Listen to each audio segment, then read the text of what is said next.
Hello. Welcome back to Ace Attorney Trilogy. We're playing through Ace Attorney 1. We're on the Samurai Turnabout, the third case? The third case, I believe. If my memory has not gone to crap, these first month of the year. A little bit of housekeeping. First and foremost, we're gonna see how far we get in this playthrough of Ace Attorney. But if you're watching on YouTube, there'll be at least one more part of this, because I don't think I'm finishing the game today.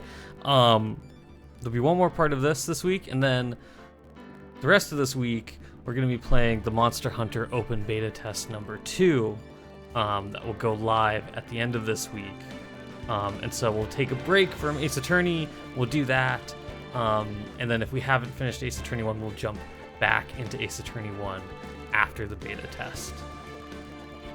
That being said, hope you're drinking some water, hope you're eating some food, getting enough sleep, or enough for now, taking your medicine, and generally taking care of yourself.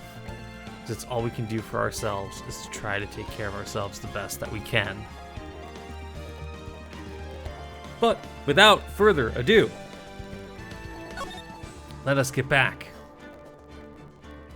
into the Turnabout Samurai and investigate. We've learned since last time, that the murder didn't happen at Studio 1, it happened at Studio 2. And the Silver Samurai wasn't Will Powers, it was Jack Hammer. What this means is I have no idea and actually no theories onto what actually happened. We got a little bit of a tease from the PA in the last part about maybe something had happened in the past involving Jack Hammer, which could be related to this. But genuinely not entirely sure what's going on yet. That's why we're here, and we're gonna figure out who actually did it.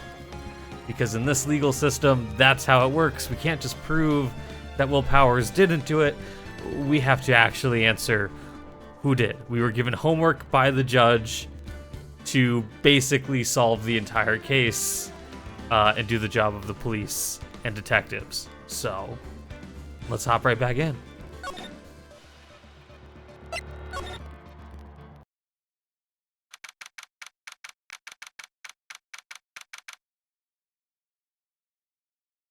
October 19th, 3:27 p.m., Wright & Co. Law Offices.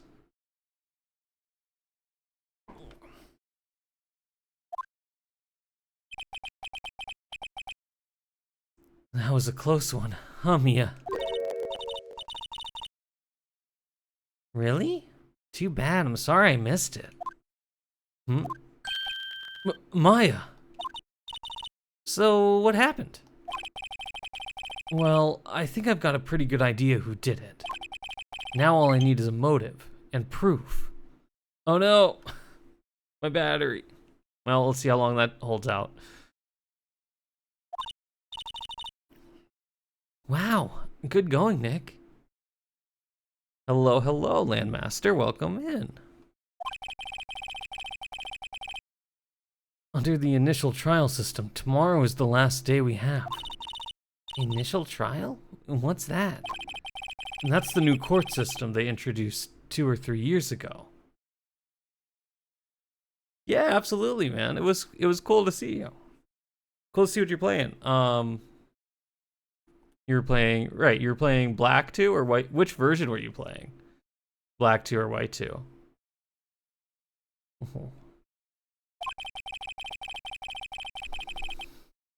They had so many cases in the system, they decided to speed the whole process up.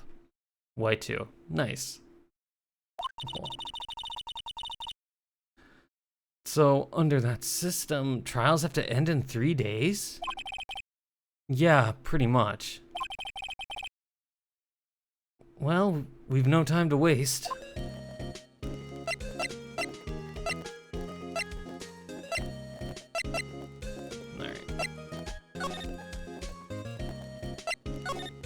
I will say, I'm glad that Phoenix has an idea of who did it, because currently I have no idea who did it. October 19th, Global Studios main gate.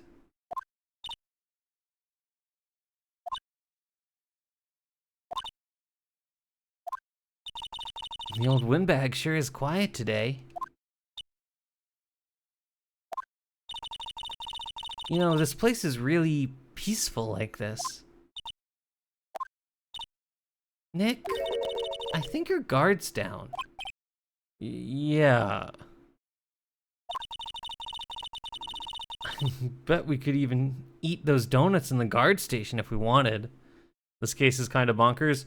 Yeah, there's a little bit of twisting and turning and that kind of going on. You eat, you die. Woo, she's alive.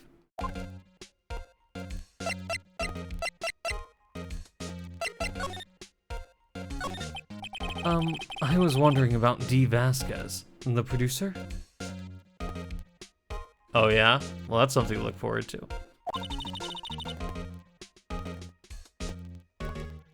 Oh, the studio bigwigs? Love her. So she's always gets her way. She seems bitter. Do you not like the producer? Look, the studio people don't want me talking about her, so sorry. Can I ask you about Sal Manella, the director? Sal? He's soft up pushover. Does whatever Vasquez tells him to. She treats him like dirt, but I think he likes it. That would check out. with what we know of Sal, yeah. Huh? Why would anyone like being treated like dirt? Maya, you'll understand when you're older. That doesn't make any sense, does it, Nick? No. No, it doesn't, Maya. No. Whoop-a-doo. About Mr. Hammer. Ah! I heard about what you said today, cheeky whippersnapper. Poor old Hammer. You drag his star down from the sky and stomp on it. Calling him a criminal, a thief. I won't forget this. Uh-oh, she's really pissed this time. You listen to me, whippersnapper. My poor old Hammer would never do such a thing. Why would he steal Powers' costume so he could sneak by me? He would never stoop so low. It's impossible. I don't think that's necessarily true. Let's see if we can check out the dressing room.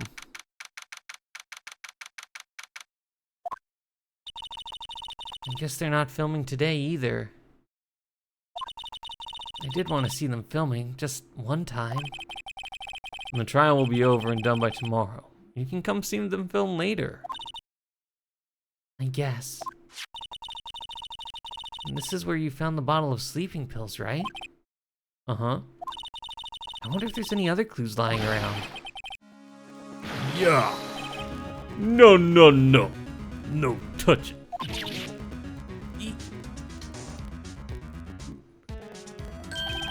Oh, sorry, pal. Didn't mean to frighten you. Didn't mean, I almost had a heart attack.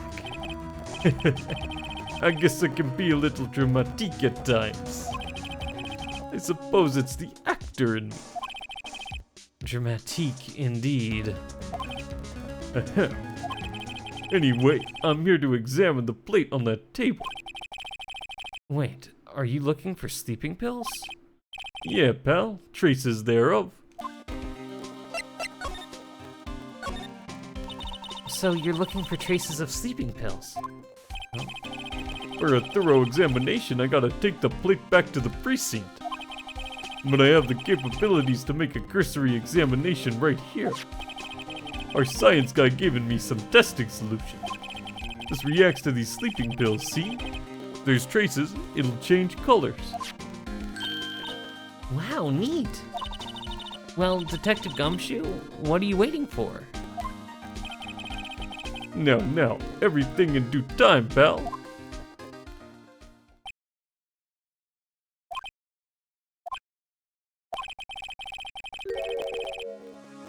Well, the testing solution on the plate changed color, all right. So the food on this plate had been laced with sleeping pills. Or looks like it. Steak plate added to the court record. Now, how goes your investigation? To tell the truth, it's a real mess, pal. Some people think we should pursue the case we already have against Powers. And some people think we should switch suspects. What do you think, Detective Gumshoe? Well, pal, I hate to admit it, but I'm not sure I buy the case against Mr. Powers anymore. I feel kinda bad for Mr. Edgeworth, though. How is Edgeworth doing anyway? Mr. Edgeworth is out of control. He was in the waiting room and he crushed his paper cup with hot coffee in it. Whoa. Talk about burns, pal. Whoa, the fury of Edgeworth. Yeah, crushing paper cups. Bottles. Say, whatever happened with that empty bottle? Oh, the bottle of sleeping pills. Well, I got some good news for you about that. They found the victim Jack Kemmer's prints on the bottle. So that means... Yup. Sounds like the one who put Powers to sleep was none other than the victim. So I was right. I got the bottle back.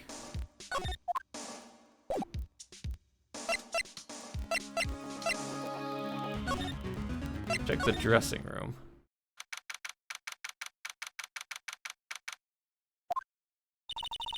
Empty dressing rooms like this are kind of lonely, aren't they? I'm sure Mr. Powers will be back soon. I'm sure Mr. Powers will be back soon. He'll be fine. Yeah. Is there anything else? Maybe here. There's some regular suits among the costumes here. Those must be his own clothes. Alright.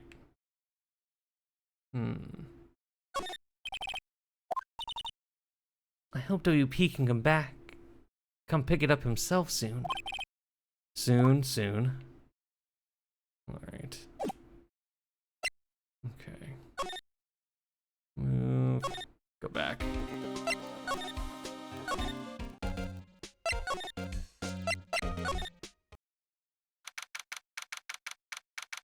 See what we can find over at the actual scene of the crime. Think back, Nick, to the day of the murder. Mr. Hammer put on the Steel Samurai costume. Then he left from here to go to Studio 2. Right? But why? I wonder if someone called him, like the director or the producer.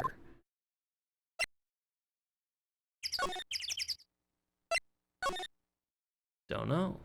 Oh, great. She's here. Hey, Nick, it's Miss Vasquez. Hello?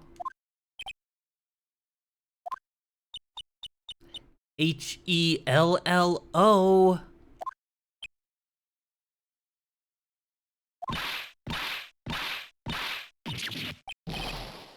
Maya, you should at least try to be polite. I'm watching the clouds. That's all she had to say, apparently.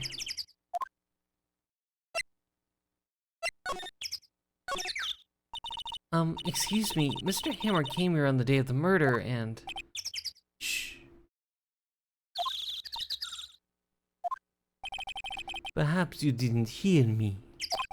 I'm watching the clouds. I'm not interested in talking to you. Do something, Nick. She's really ticking me off. Oh dear. Mr. Powers wasn't the killer. You don't have to cancel the Steel Samurai. I think I'm tired of the Steel Samurai. You did it? Nick, she did it. She's the killer. My Fey blood speaks to me. I know it. I know it.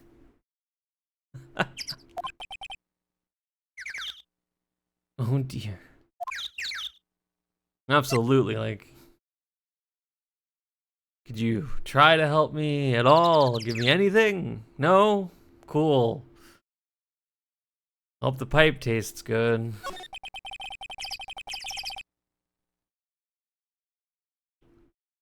I was wondering if you could tell me about Mr. Manella. Yeah, there's a lot of cholesterol in the Fey blood.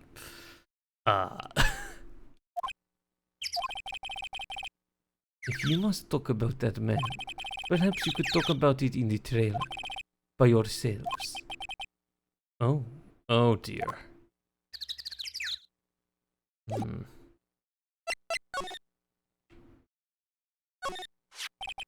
This is where Salmonella and D. Vasquez ate. There's nothing left on the plates. Hey, so they ate T-bone steaks too?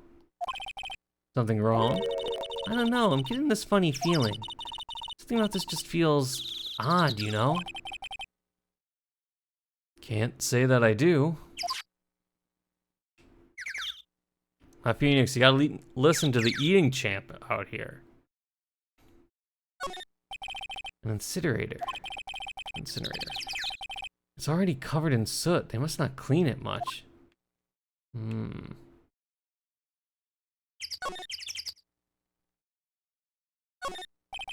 There's some flowers here.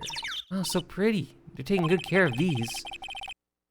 Don't get too close. That fence looks dangerous. Okay. Let's see.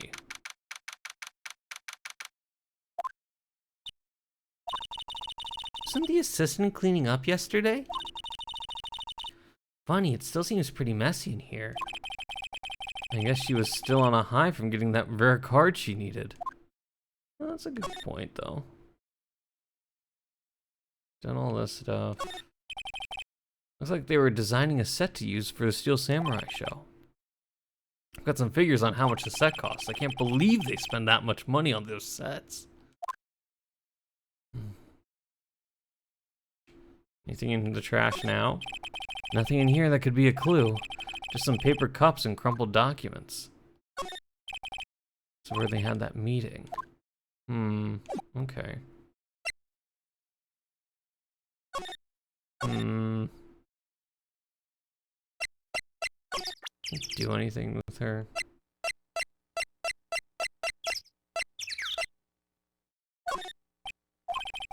He's not even looking. Okay, hey, you look. Why are you showing that to me, Nick? You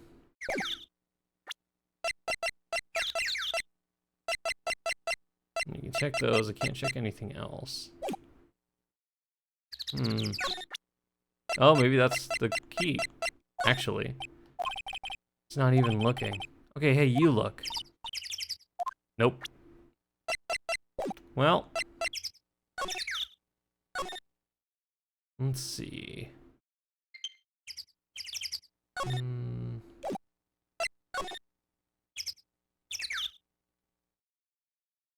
Yeah, the green tea bottle. That's something I could actually check. I don't know. Why not?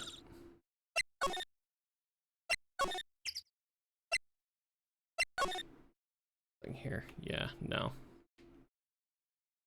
And that's just the posters. Alright. Let's move. Nope.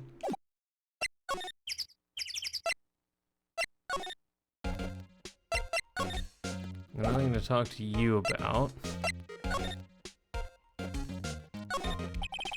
Computer that runs the security cameras, huh? Looks like it's been turned off for the day. Security guard station. Almost like junk food, and there's a mountain of it on the desk in there. You can see the computer that runs the security cameras. You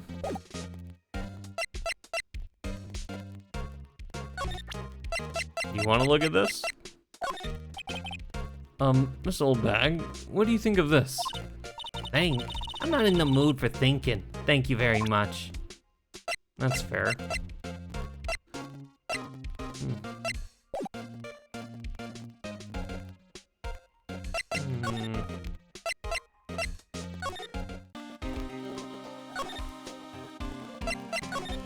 talk to you about anything.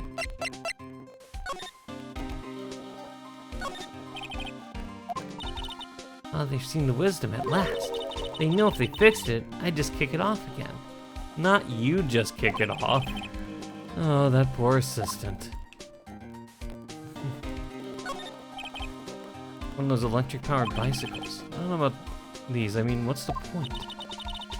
Makes it a lot easier to go up hills. Oh, we're gonna go through the bikes again. All right.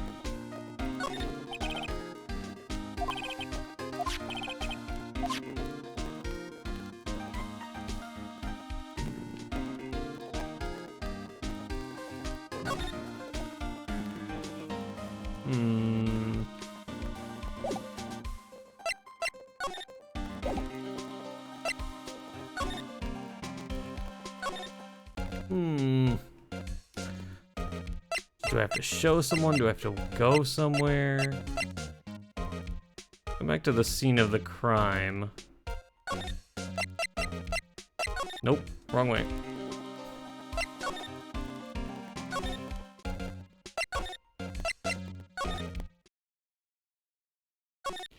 Anything that this tells me? The mascot, Mr. Monkey, who lost his head.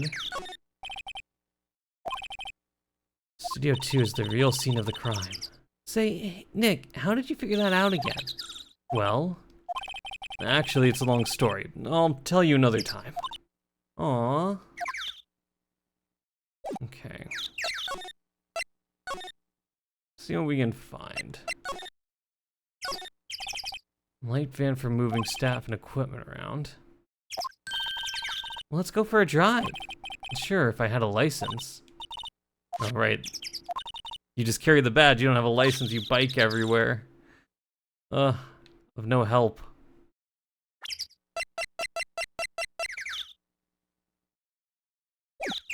I mean, there's no bone, clearly. They say it's a T-bone, but where'd the bones go? Where'd the bones go? Oh, maybe this one? It's a big 2 painted here. So this is the number in Cody's photograph. And to think if he hadn't brought that photograph in. Don't get all teary-eyed yet. On closer inspection, this trailer looks like it's been here for a while. It's a big 2. Painted on this one as well.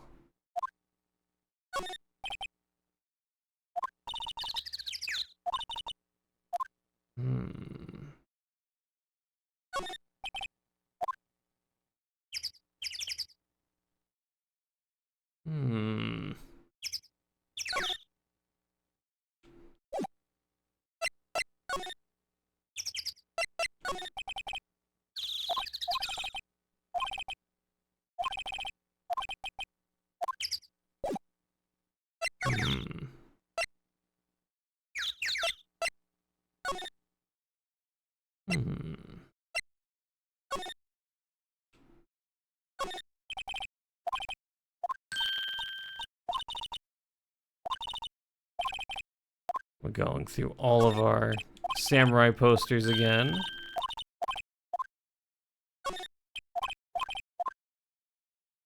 What am I looking for?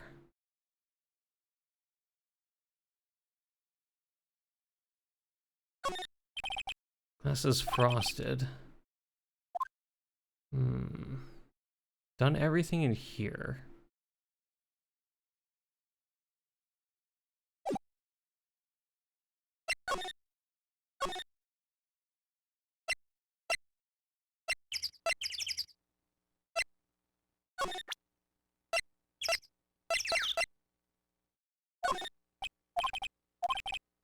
Nothing. Okay.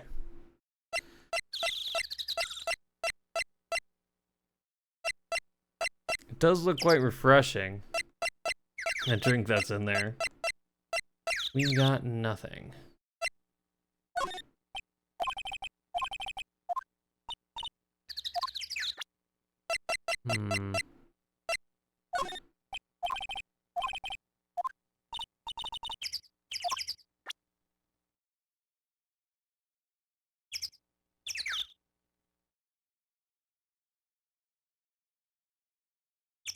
Where could we need to go? Okay. Well, you are not helpful.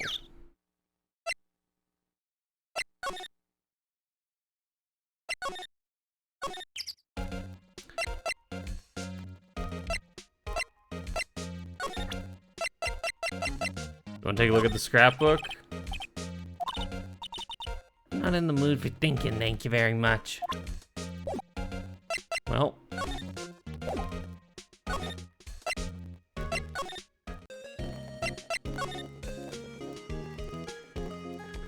Let's see if maybe Maya can help me out here. I don't get it, Maya. Why would Mr. Hammer steal the Steel Samurai costume? What? You mean Mr. Hammer was wearing the costume? Yeah, But Mr. Hammer was the victim, Nick. Why would he go through the trouble of stealing it? and that's what we have to find out.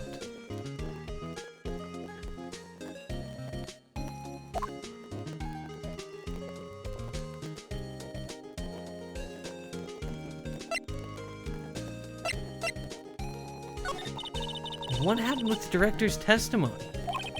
Well, it's pretty clear that the producer and the director were both in the trailer. Huh? Which means that the killer has to be one of them. Really? Why? Because the real scene of the crime was Studio 2, where that trailer is. What? Was Maya always this excitable? Well, have you noticed anything that might help us?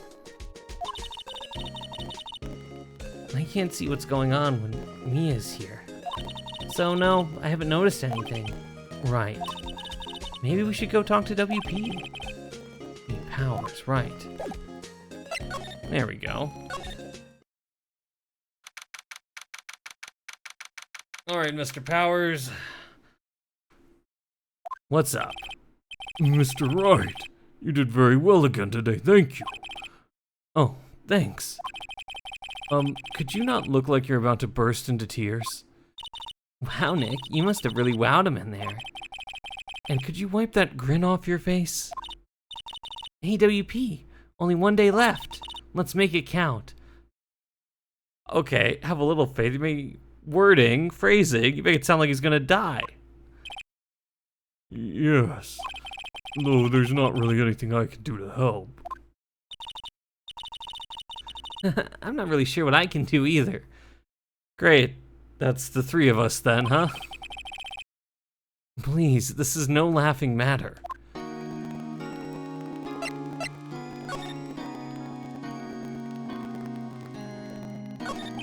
Could you tell me more about Miss Vasquez? Oh, the producer? She's well respected in the industry, and they say she's a genius. A genius? She's been at Global Studios for 5 years now. Right or wrong, nobody dares tell her different these days. Why's that? Ever since she came on board, we've had nothing but hits. Global Studios was on its knees, but she picked it up and made it shine. Oh, And what? nothing, forget it. I've only heard rumors anyhow. Well, can you tell me anything about Mr. Manila? I used to be a minor straight-to-video director, but something in his work caught Vasquez's eyes. She brought the Steel Samurai idea to him. Now everyone knows the name Salmonella. I don't think that's why they know the name, but, you know. I hear he's pretty much at her beck and call, though. Whenever she says jump, he asks how high and all that. I can imagine him being at her beck and call, though I can't imagine him jumping. I was wondering about Mr. Hammer. He was a big star back in the day, right? But then he just dropped off the face of the earth. Oh? Yeah, you're right. In fact, he was my role model when I started in this business. But he just stopped taking on big roles. That's when he began appearing in little productions at Global. How could he do that? I was really looking forward to a sequel to Samurai Summer. He just gave up being a star 5 years ago. Actually, now that I think about it, it was right when Myth Vasquez came to Global. 5 years ago. Wonder what happened. Let's find out.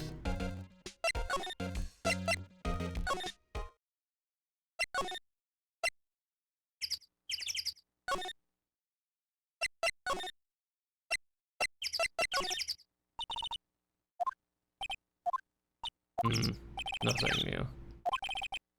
I'm watching the clowns. I'm not interested in talking to you.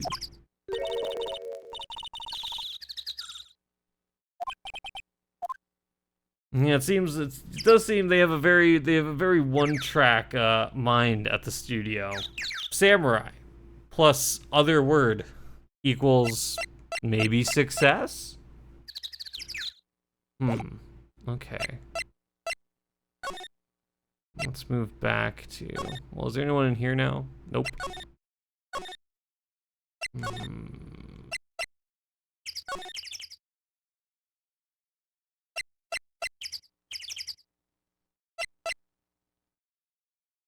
Next project, Power Rangers Samurai.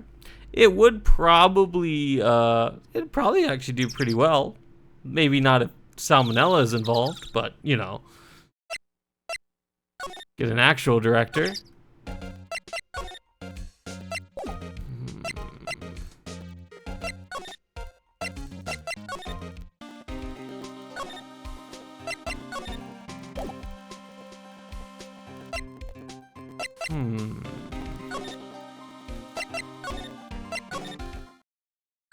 Ah, there we go.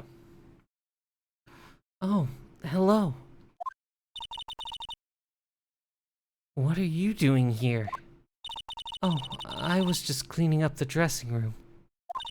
I guess WP won't be using it anymore, so... What? Why? But WP's innocent. Yes, and I'm really grateful for all you've done. But this week is the last episode of the Steel Samurai. What? No!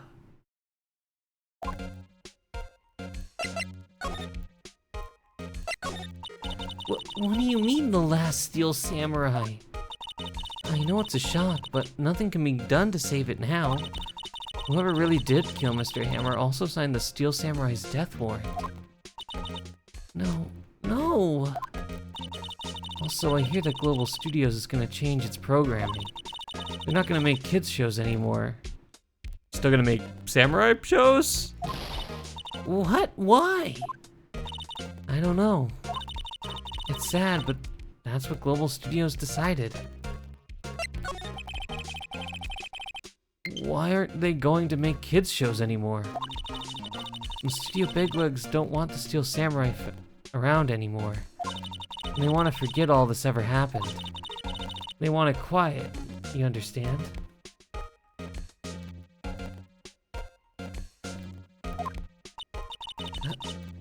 How can they just do that? What about all the kids who love the Steel Samurai? That's okay. I'm sure the kids will be fine. They'll find a new hero to follow.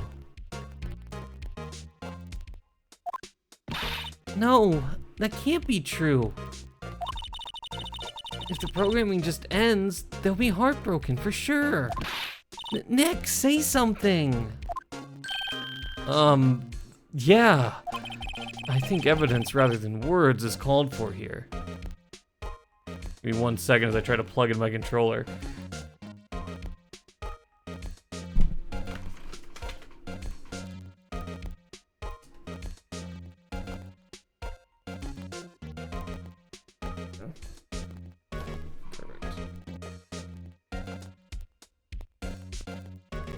Alright. Here, take a look at this. Oh, that's probably good. And this is...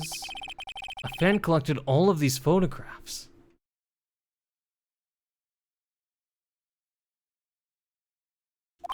The kids love the Steel Samurai.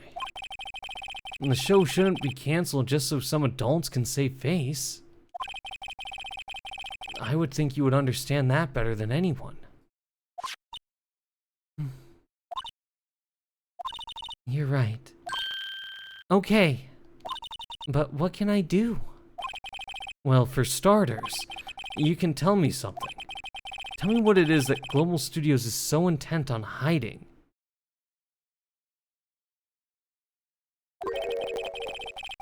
Tell me about this accident 5 years ago. Indeed. Okay.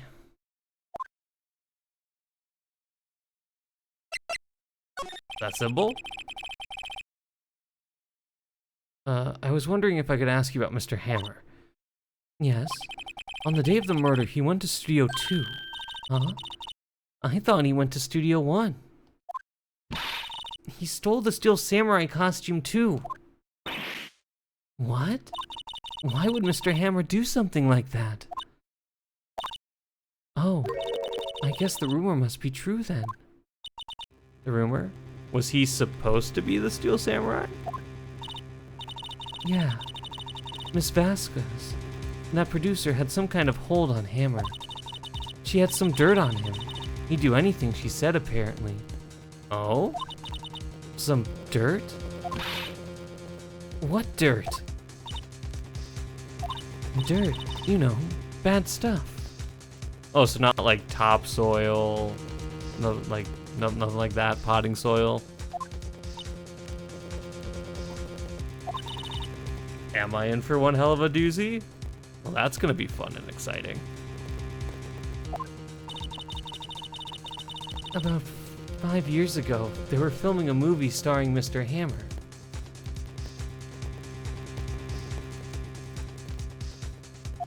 They were using the new studio, Studio 2. Some sort of accident happened during filming. After that, they never used Studio 2 again. They left the film set the way it was, too. Ah. Someone die? The film set? Was that trailer part of the film set then? Would make sense. Could you tell us what happened 5 years ago? Well, I can tell you what I've heard. Apparently 5 years ago someone died. Yep. And it was Hammer's fault. Oh. Someone died? It was an accident, of course. Anyway, the producer, Miss Vasquez, managed to hush it up. And that's the dirt she had on Mr. Hammer. And that's why Mr. Hammer would do anything Miss Vasquez asked him to do. But it was an accident, right? Why didn't they just make it public? Well, you know Mr. Hammer was a big star back then. They were afraid about what would happen to his career if word got out. I see. You know, who knows more about this? Miss Oldbag. Oh, lovely. Our favorite person. She was here at the studios back then, you know. Thanks. We'll try asking her. If she'll talk. That is true, if she will talk.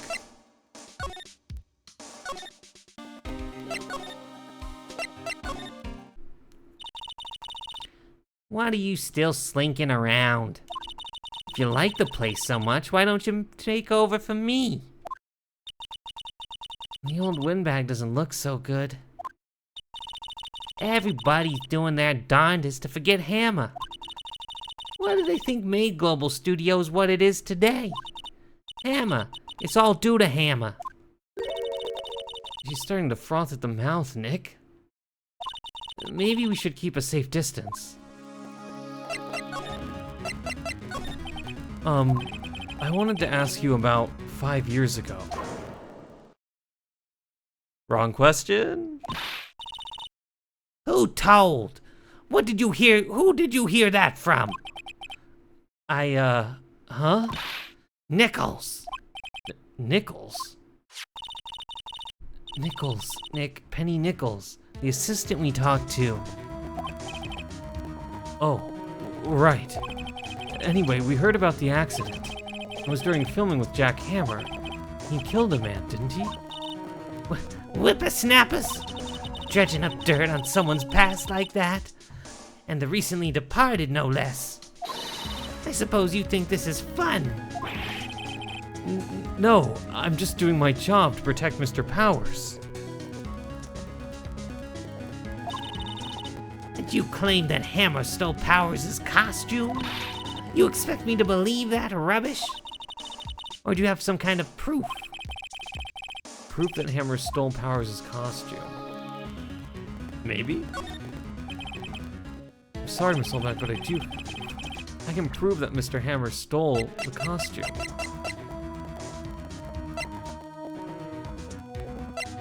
Maybe this one?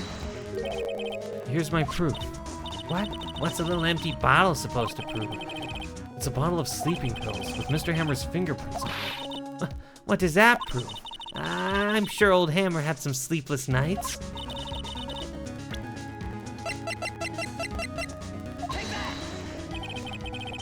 Mr. Powers ate a T-bone steak for lunch, correct? Well, yes, so? And this is the plate that he used to eat that steak. And there are traces of sleeping pill powder on the plate. I see. Poor Hammer. You did wrong, Hammer. Rest your soul. Oh? Well, she resigned to that fact pretty quickly. Okay, you win. I'll talk. I'm tired, see? Tired of holding it all in. Miss Oldbag? You're right. 5 years ago, there was an accident. A fatal accident. What's worse, the paparazzi took a photo of it. That photo, well, it caused quite a stir. And guess who made it all better? Vasquez. She has ties to the mafia. She silenced the paparazzi. That was the beginning. After that, she became a force to be reckoned with here at the studio. I see. But you have to understand, poor old Hammer never meant any harm to anyone.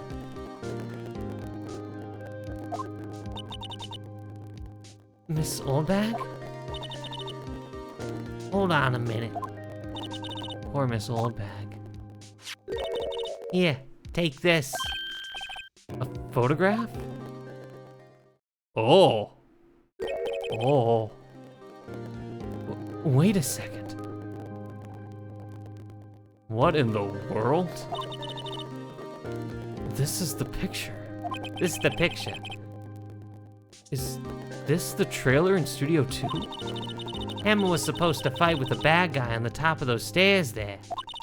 He pushed the other actor and the man fell onto the flower box fence. But how did you get this? It was a long time ago. I don't feel much like talking about it. I understand. Yeah, like freaking everyone is horrified. And also, like, Miss Oldbag, do you also have ties to the mafia, maybe? How'd you get this picture?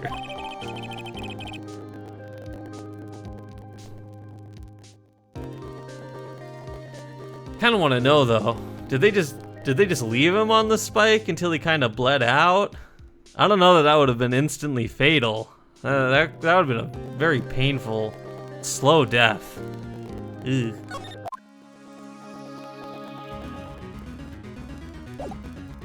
Well, I guess we have our thing to actually talk to Ms. Vasquez about.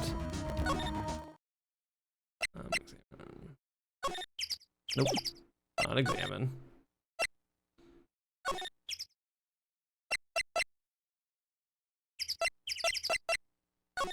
Oh, can I actually talk to her about 5 years ago? Nope. Hey, you want to take a look at this photograph? That's true, it's still a long time to go. At least try to have some dignity and not let him die face down in the flowers. Do my best Nickelback impression here. Do you want to look at this photograph? She's not even looking. Where? What? Where did you get that? Well... Old bag. Old? She means the security lady, Miss Oldbag, Nick. Right, anyway. Miss Vasquez. You hid this incident from the press, didn't you? And you used it to control Mr. Hammer. The wind. The huh? It's gotten stronger, don't you think? The wind? Your conversation interests me. Let's talk about it more inside the trailer. Nick, she went inside the trailer.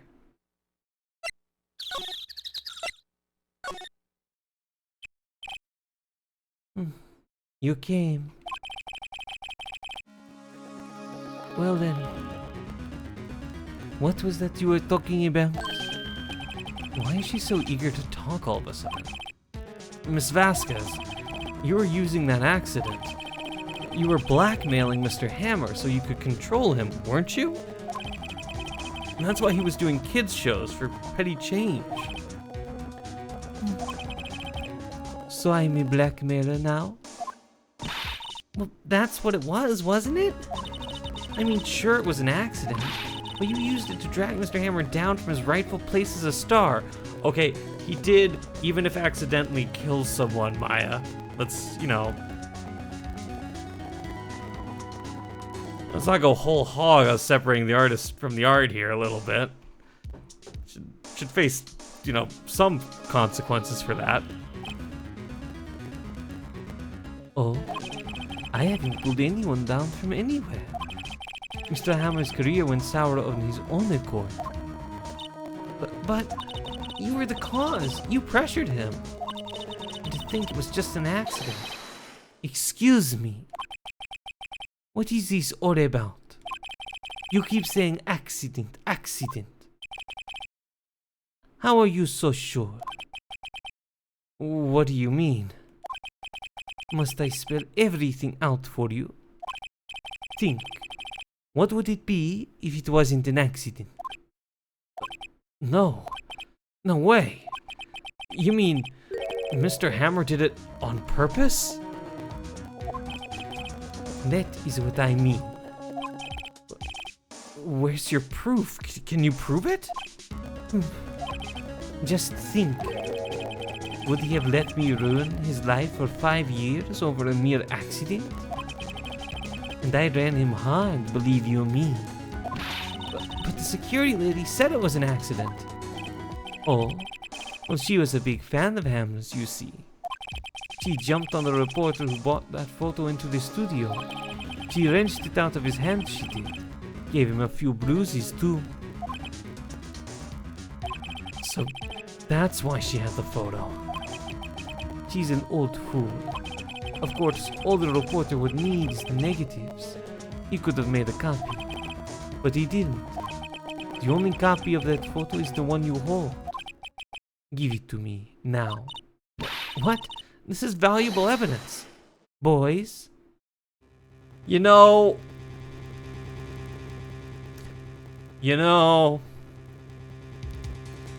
Miss Oldbag did say she had connections to the Mafia. And we just... probably should have seen this one coming. Not gonna lie. Not gonna lie.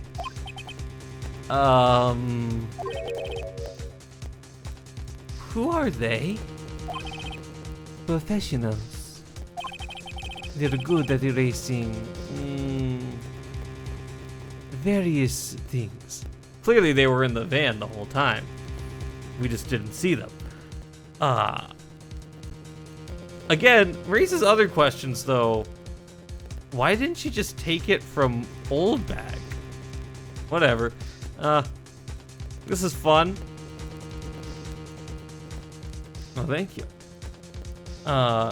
Let's, we're gonna take a long walk off a short pier in a little bit. It's a real short game all of a sudden, really wrapped up quite quickly. Sorry, Will Powers, we ain't gonna make it to the court. What do you think? Would you like to be erased? What? The trial ends tomorrow. How unfortunate. It's a shame you'll have to miss it. I wrote this game, apparently. Tell me why.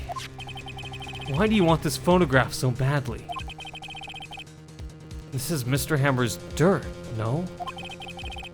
Why should D. Vasquez care about it at all?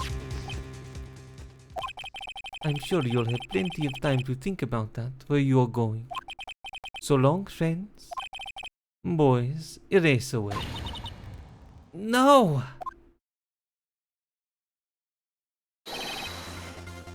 Hold it right there. Oh, is Gumshoe actually gonna do something? I heard everything, Belle. D. Vasquez, you're coming down to the precinct with me now.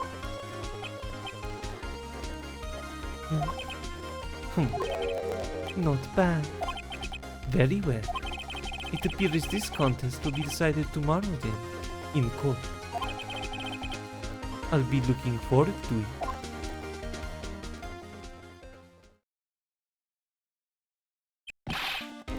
Hey, you okay, Belle? Sorry I was a little late with my entrance. I don't get many chances to practice that sort of thing. Detective Gumshoe? Thank you. Thank you. I was really scared. Don't mention it, pal. Just doing my job. Detective Gumshoe? Sorry, it's just... I've wanted to say that line ever since I became a detective.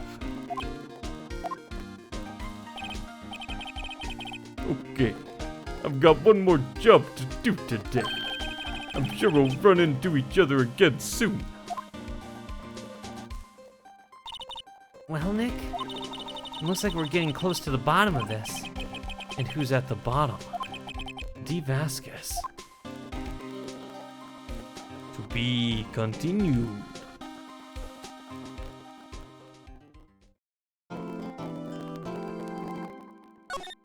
Dun dun dun dun. We did the thing. Give me one moment to get some water.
All right, we're back. Final day. Trial.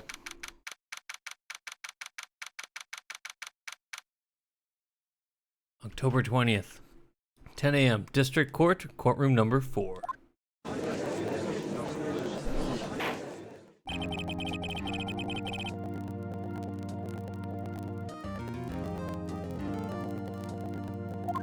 Royal powers. The prosecution is ready, Your Honor. The defense is ready, Your Honor. Today will be the final day of this trial. I hope both the prosecution and the defense will be able to present decisive evidence. Very well, Mr. Edgeworth, your opening statement. In yesterday's session, the defense presented us with a new theory for this case. He claims that the scene of the crime was in fact Studio 2. Today I will call on people present in the Studio 2 trailer that day. From their testimonies, the truth will become clear. Very well. Edgeworth seems a bit on edge today. You don't say.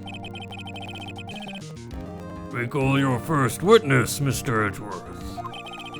The prosecution calls Miss D. Vasquez to the stand.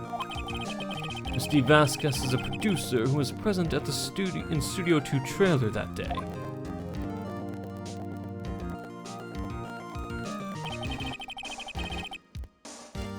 Will the witness state her name and occupation?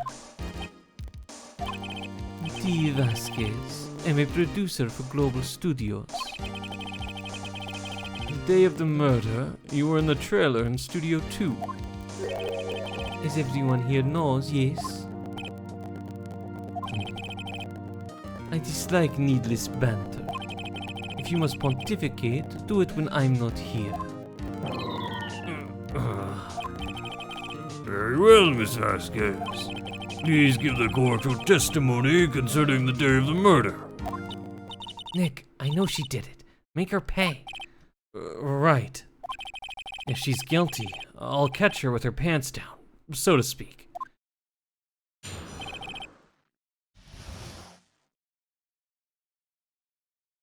The day of the murder. I entered the trailer a little before noon. The meeting began at 12 sharp. It ended at 4. There was to be a rehearsal afterwards, so we went to Studio 1. I was fatigued, so I had Sal take me. At 2:30 we took a 15-minute break in the meeting. Sal and I ate T-bone steaks on the table in front of the trailer. We found Tamra's body later when we all went to Studio 1. That's all.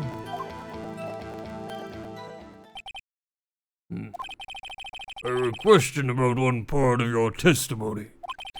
You were fatigued, so you had Sal take you? The van.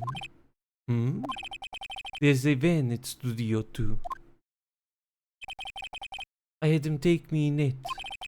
I thought it might be risky to walk with that monkey's head toppling over. The van was added to the court record.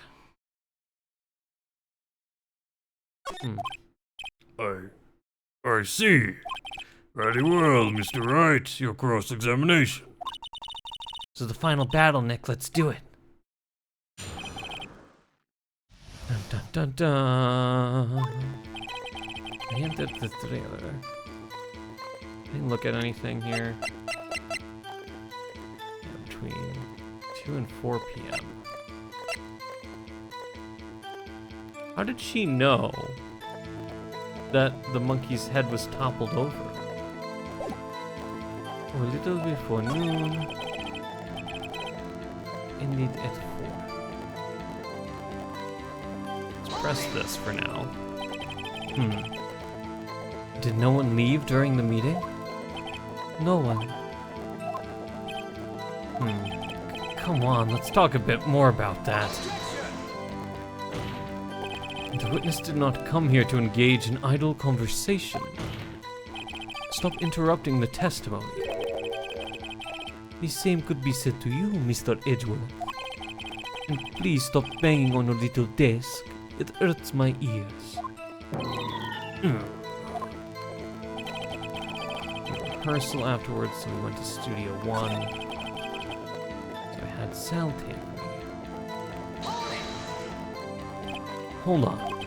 You had Sal take you? What does that mean? It means what I just said. I had Sal take me in the Studio 2 van. 15-minute break in the meeting. Sal and I ate T-bone steaks. Do you have someone who can verify this? Say it. No, I mean someone else. One person is enough. She committed murder during that break. She wouldn't have had time to eat a T-bone steak. I had some evidence that proved she didn't eat that steak. Well, Nick, find anything? What do we have that proves that she didn't eat the steak?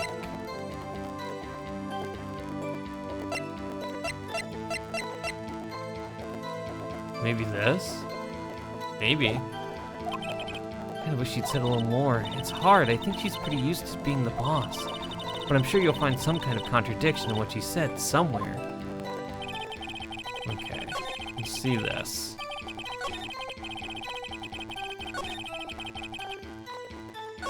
Oh, hold on. Went too far. Nope. Took your friend, selling 8 T-bone steaks. Where is the bones to the steak? Probably the incinerator, but there's a lot of stuff that can go in the incinerator. Huh, as I thought. You claim you ate a T-bone steak, but I say you did not. Well, what's this now, Mr. Wright? Look at this. It's a plate? This plate was on the table in the employee area. As you can see, a large bone has been left behind. Mr. Wright, need I remind you it was a T-bone steak? Exactly my point. Remember, if you will, Miss Vasquez and Mr. Manella ate at a table outside the trailer. Yet, there were no bones left on the plates. The plates were bare. Miss Vasquez, tell me, how can a person eat a T-bone steak and not leave the bone? I think I know how. You didn't eat the steak. You didn't eat any steak during that break. You took your steak and threw it somewhere, like that incinerator. I see. Then what was Miss Vasquez doing during her break? Isn't it obvious, Your Honor? I mean, both of those options could definitely have happened. And probably did happen. You could eat the bone too. That is true. And yes, I think Phoenix was just carrying that plate in his pocket like he does everything else. Don't worry about the lint. She was meeting the Steel Samurai.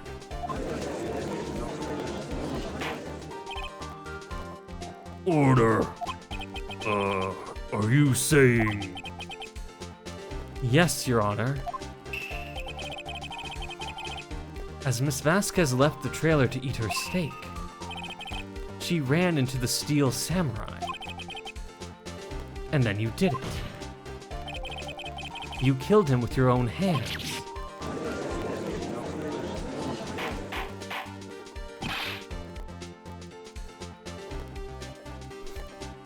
That would make sense if the anime only had him showing pictures, yeah, instead of like, here's this scrapbook. Here's this plate. Here's this other plate.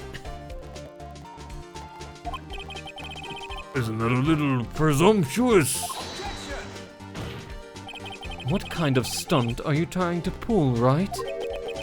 Let him claim what he wants. You say I did it? Yes. Fascinating. And here I was worrying that today would be as boring as all the rest. Very well. Let us have a battle of wits, you and I. Any day, Vasquez. Good luck, Nick. Oh, I love the music here. Let's see.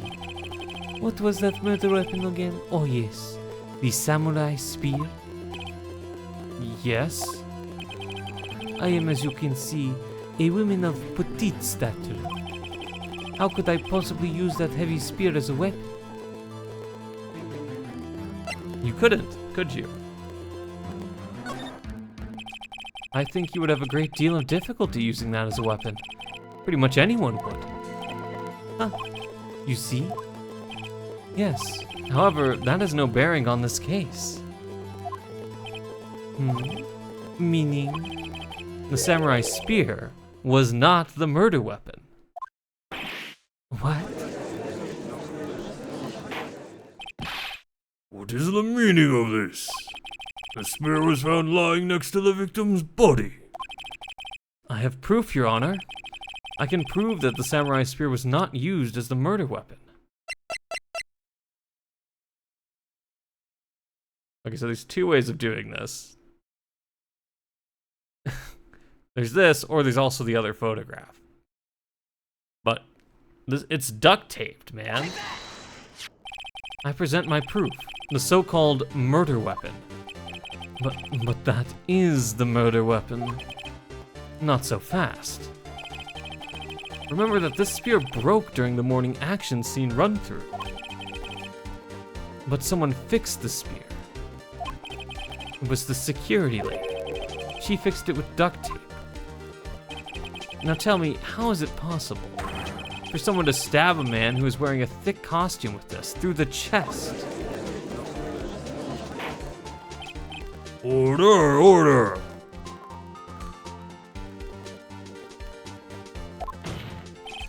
Mr. Wright, what are you driving at? Think about what you're... Silence. I'm the one testifying here, and I will be heard. Are you quite sane? This is also a masterclass if you're in an actual court of how you lose control of your own witness. This is very bad. Are you even aware of what you're saying? If the samurai spear was not the murder weapon, then pray tell what was. How was Hammer killed? Well, Mr. Wright, can you tell us what weapon was used to kill Mr. Hammer? I can tell you. Would I make a claim like that if I couldn't tell you what the weapon was? I'm afraid your confidence can sometimes be unfounded, Mr. Wright. What's your point? Very well, let's see this murder weapon then. It's here. Look at this photo. What is this? Why, that's Jack Hammer standing at the top of the stairs.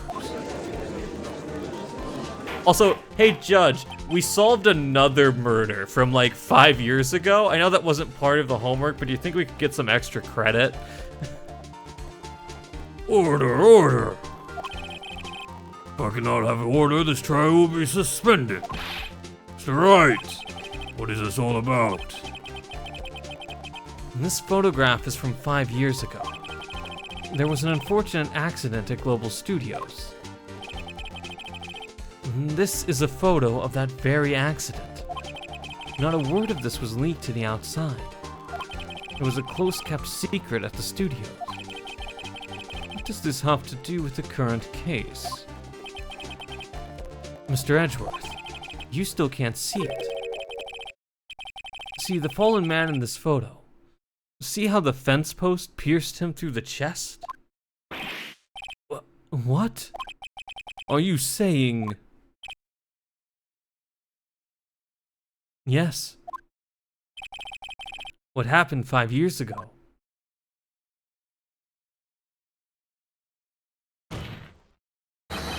Has happened again.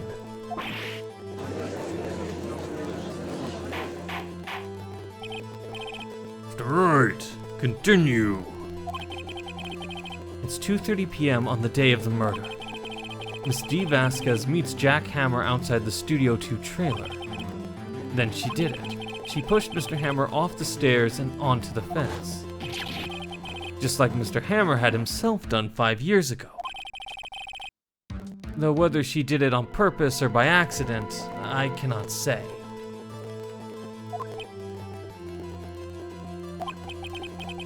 In other words, the victim, Mr. Hammer, he died in the same way that he caused another man to die. 5 years ago.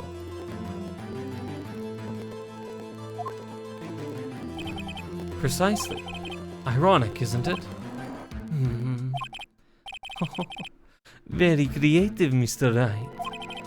I could use a man like you on my script writing staff.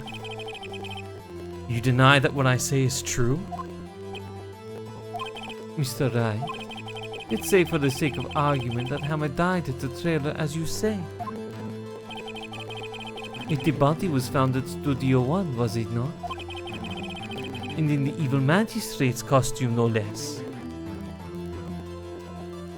1 second. Hi, Super Will.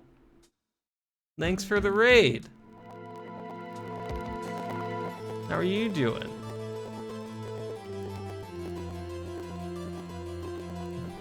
What were you up to today?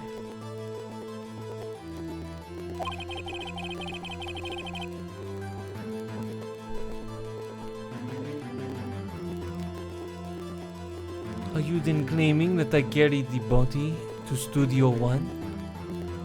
I mean, no, you had a lot of help. And returned to the trailer in the space of a 15-minute break?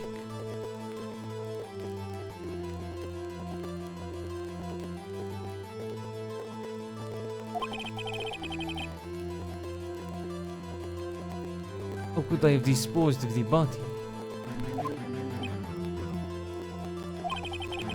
The break in the meeting at the trailer lasted 15 minutes, from 2:30 to 2:45. Could Jack Hammer have been pushed off the stairs to his death, then carried to Studio One and placed inside his costume? There wasn't enough time. Theoretically, there wasn't enough time.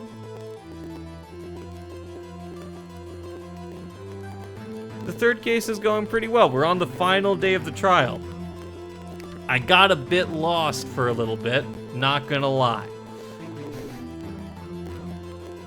But we're back here now.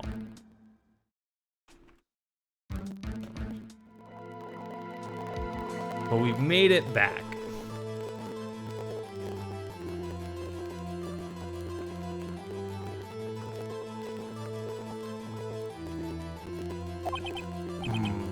Indeed. Well, Mr. Wright, how could you have dealt with the body? Gonna deal with it. I bet she could move it. She had another way. What if she had another way to carry the body? Other than with her own hands? For instance. Actually, for that matter, there was no need for her to do the deed in 15 minutes. And there was a way for you to carry that body. Interesting. Let's hear it then. Mr. Wright, please show us how she carried the body. What do I have? The van.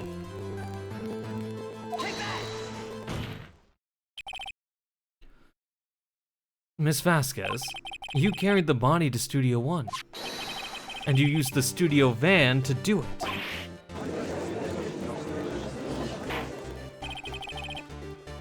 Recall your testimony.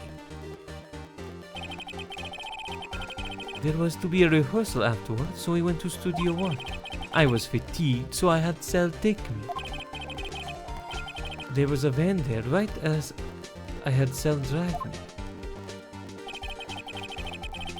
Used the van to carry the body to Studio One. Then before everyone else got there, you put the body into the magistrate costume.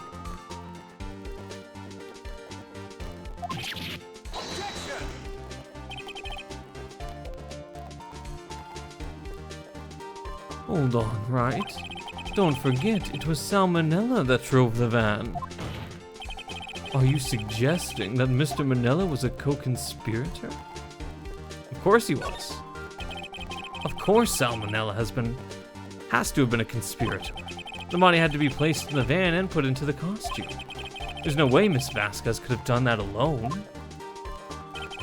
Also, don't forget that they had to dispose of the silver samurai costume. They had to because it was covered in Mr. Hammer's blood.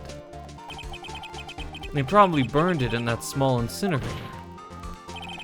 Well, Miss Vasquez?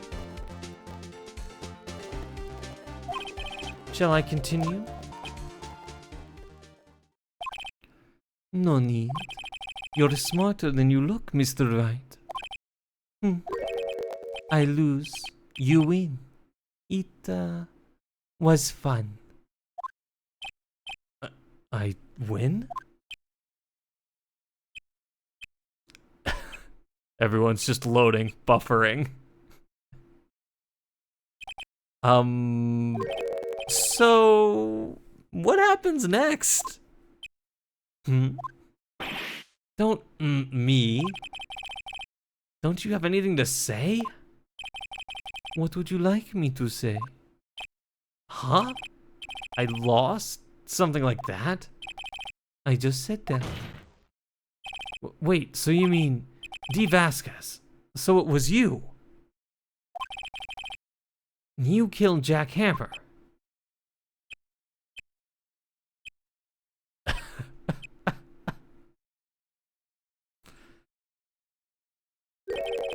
Who can say?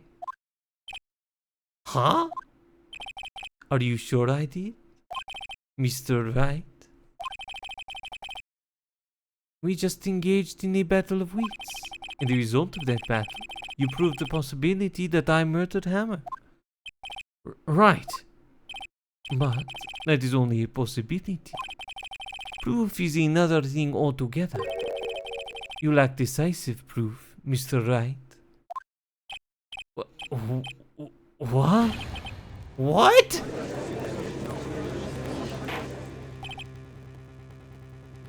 Order. Mr. Edgeworth, your thoughts? Of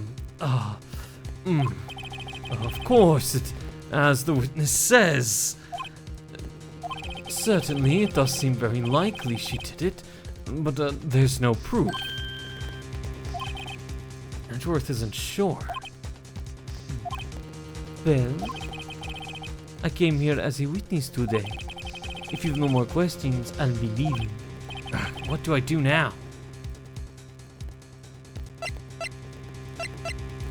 I don't know. Safety save.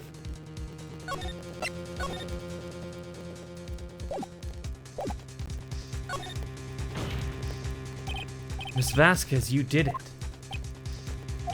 That wasn't a question. Did you do it? No. Mr. Wright, Yes, Your Honor. not sure that question helped this court get any closer to a verdict. Well, I learned my lesson. I did get a game over at one point earlier on in the case. So yeah, let me save a little bit more before I try some stupid things.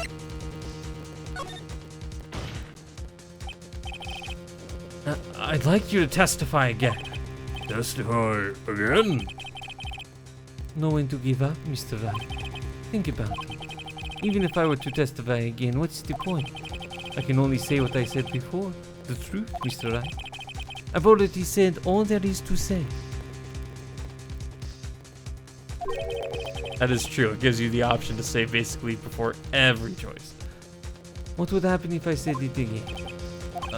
You'd ask the same questions, get the same answers. A waste of time.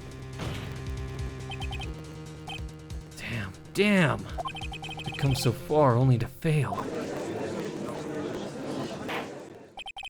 It seems there are no further questions. I would like to end the cross-examination of the witness, Miss Vasquez. Edgeworth is objecting? Yes, Mr. Edgeworth. I was hoping to come up with a question while I was objecting, Your Honor. I didn't. I see, very well. Your Honor, I request that the witness testify again. Oh, so when he says it... You are the prosecutor, are you not? Why are you badgering me? I'm your witness. I just want to hear your testimony again. Does this make any sense to you, Your Honor? I don't see that we have anything to gain by repeating the last several minutes. Mr. Edgeworth, I too see little point in making Miss Vasquez repeat herself. Exactly did you want her to testify about? Well, yes, indeed, verily I say. Ergo, I want to hear about what happened after they found the body. After they found the body? Very well. The witness will testify to the court concerning this matter. Nick, why did Edgeworth... Who knows? Indeed. This witness is so bad and out of my control. I'm doubting my own case. Please just win. You probably realize she did it too. But wasn't he the one that said he always gets a guilty verdict? After all that. Edgeworth.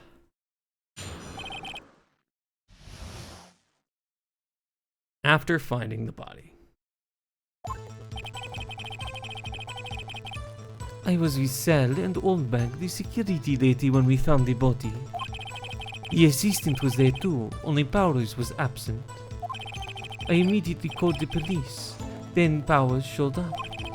The security lady, Oldbag, was quite agitated, pointing at Powers saying he did it. I asked to be left out of the proceedings. I went back to the trailer to get my script and direction notes. Then I went home.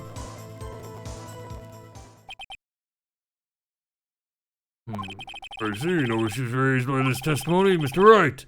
Your cross-examination. Okay, Nick, we're close, real close. She may be acting tough now, but if you put her on the spot, she's sure to falter. Find the key you need and twist the truth out of her, Nick. Right.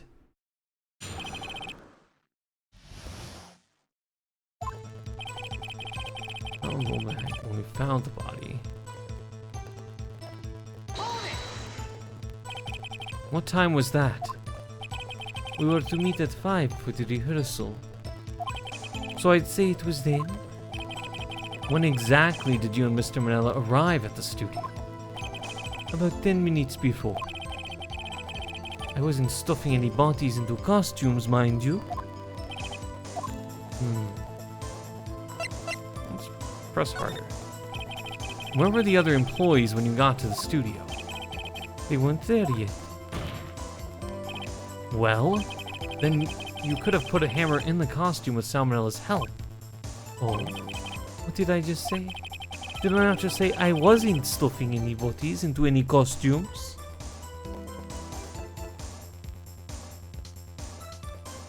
Ah, that's fair. You should try to listen to what people are saying, boy. Boy? The witness will continue her testimony. Assistant was there too, only Powers was absent. Mr. Powers was taking a nap, correct? So he says. Did no one go to call him? Remember? Remember? What? There was a dead body lying in front of us. Yet you expect me to be calm. You certainly seemed calm enough when I accused you of murder.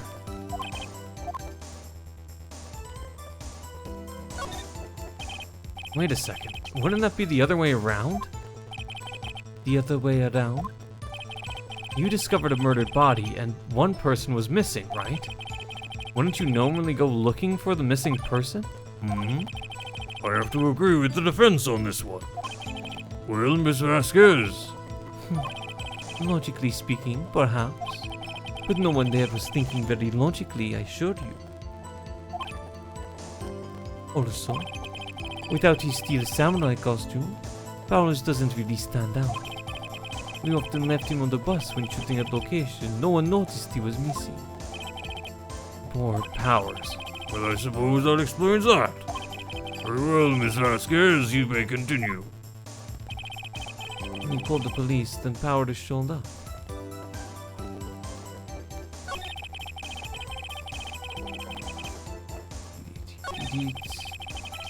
Just press on everything and see what we can find. What was everyone else doing at that time? No one said a thing. It was silent, completely silent. So we stood there until Powers finally arrived on the scene. Sorry, I'm late. Then silence, dead silence.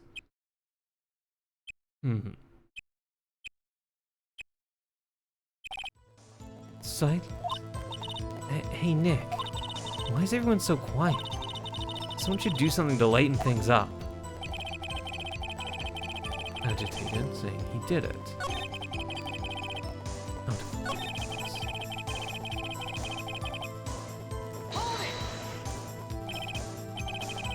Womack the security lady? Why did the security lady think Powers had done it? Oh, well thank you. Thanks for the follow. Super well. Oh, and no worries. Why did the security lady think Powers had done it? She said because she saw him going toward the studio. Right, the Steel Samurai. Did the detective arrest Mr. Powers based solely on the security lady's word? Perhaps not. She seems to have also given the detective that photograph. Of course, I heard all this after the fact. That photograph, meaning the one taken by the security camera. She's not known for exhibiting the best sense of judgment when it comes to Hammer. I don't think there's anything in there I can use.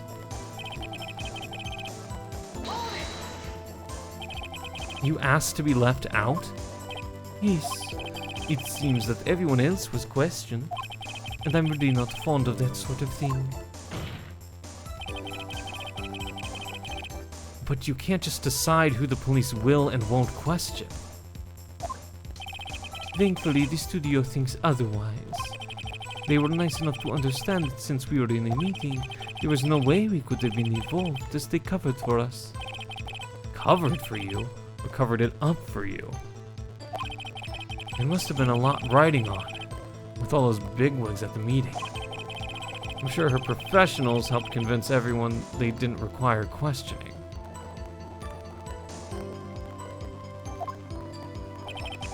Going back to the tailor to get my script and direction notes. The script and your direction notes? Yes, they're quite valuable. It wouldn't do to have them stolen. Oh, this is the one? No, I guess not. Wait a second. I thought you came to Studio 1 for a rehearsal. Why didn't you bring your script and notes? Well, I was under the impression that we wouldn't be able to rehearse anything. Huh? Excuse me? Why? There was a murder after all. Hello?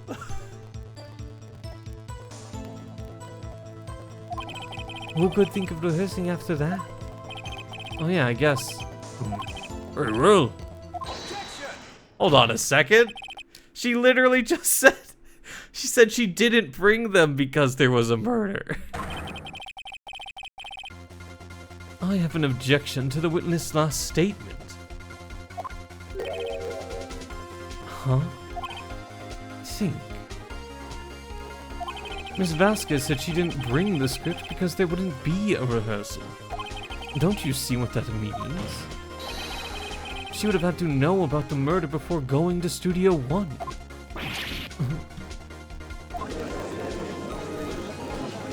I know, exactly. Why is Edgeworth the one pointing this out? This is very clearly... Order! Order! Mr. Edgeworth! You just said is a reasonable observation. However, I find it hard to understand why the prosecution would make such a move. Or are you thinking of a career change to the defense? I appreciate the concern, Your Honor. I will stand by my statement, however, regardless of how the court sees my role here. Now, Miss Vasquez, do you have an explanation? Can't believe Edgeworth is helping me. Right, it's because you're floundering so much, Phoenix, the prosecution has to win you your case. So the prosecution is in cahoots with the defense? What kind of court is this? No matter. I think you misunderstood me. I had a perfectly good reason to believe there would be no rehearsal. Very well, the witness will change her testimony to reflect this reason.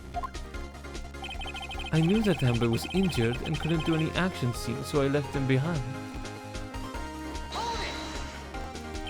How did you know about the injury? How did I know? Sal. He told me. Sal the director? We have to find something to peg this on her here. For everything we've done now, wasted. I believe in you, Nick. Go get him. Snow was there too. Oh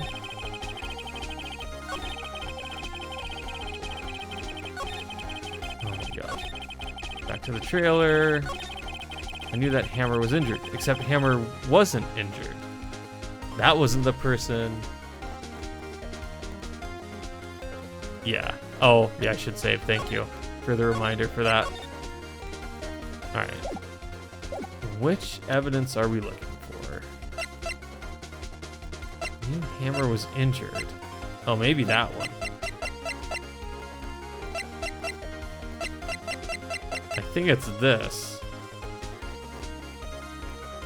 Let's try this. You knew that Hammer was injured? Don't you think that's a little funny? I mean, it was the Steel Samurai who was injured.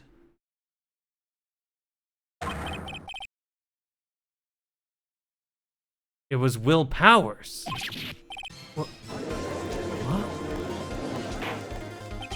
Mr. Wright, explain yourself. Yes, Mr. Hammer is dragging his leg in this photo, but that's because he was pretending to be Mr. Powers. Pretending? One person was injured in the run-through that morning. That person was Mr. Powers, not Mr. Hammer. Now, why did you think it was Mr. Hammer who was injured? I already said it. It was Sal who told me. That's right. He must have gotten it wrong. I think not. Mr. Manella was at the run-through that morning. He would have known it was Mr. Powers who was injured. He saw it happen. Why would he tell you the wrong person? Miss Vasquez. Actually, you didn't hear anything from Mr. Manella. You saw Mr. Hammer limping with your own eyes. Yes, but wasn't it Mr. Powers who was injured? Yes, but remember, Mr. Hammer was dragging his leg too. He was pretending to be Mr. Powers. Oh, and when he was doing this, Well, it would have to have been after he put on the Steel Samurai costume and went to Studio 2 where he was murdered. exactly. Miss Vasquez, you met him, didn't you? You saw the Steel Samurai limping. And Mr. Hammer was in the Steel Samurai suit. And that's why you were confused. And that's why you thought it was Mr. Hammer who had been injured that morning. Indeed. Order, order. I will have order. Witness? Can you refute this claim?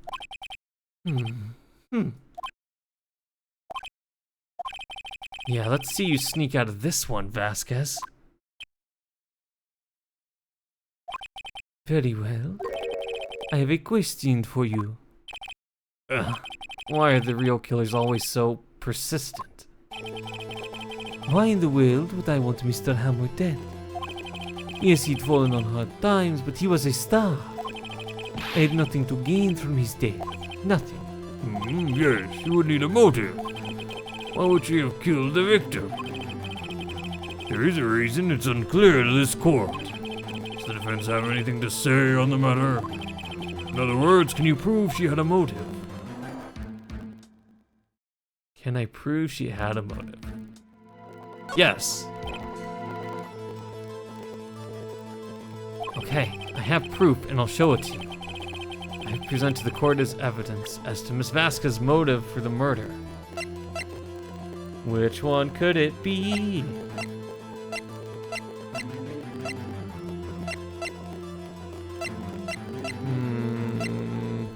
Hold on. Oh, I don't get to save on this one.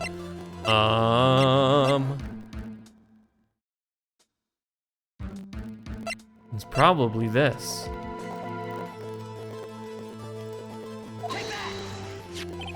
This is my proof. This is The photo from before. This photo reveals the motive in this murder.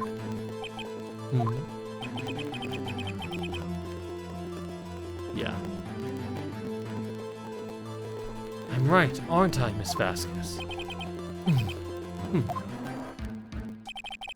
5 years ago, Mr. Hammer was at the height of his fame.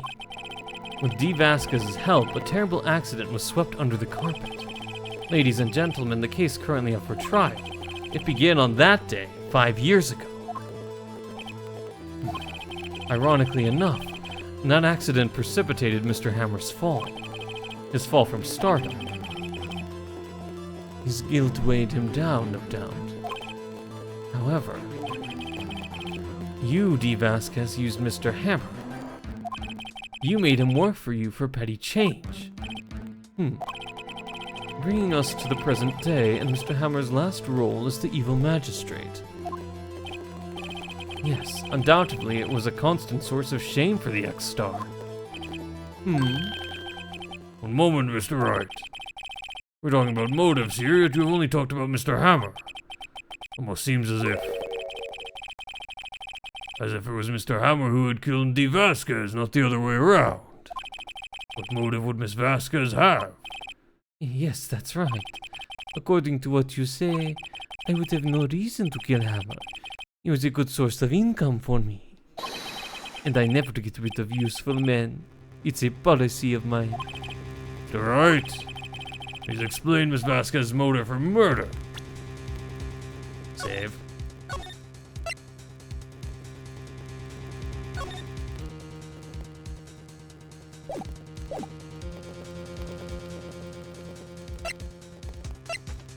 Do I believe there is a twist?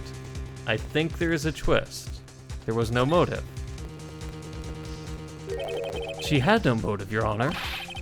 What's that now? It was Mr. Hammer who was out for blood. All Miss Vasquez did was push him off the stairs in self-defense. What's that now? It's simple. Mr. Hammer was intending to kill Miss Vasquez. What? What? What?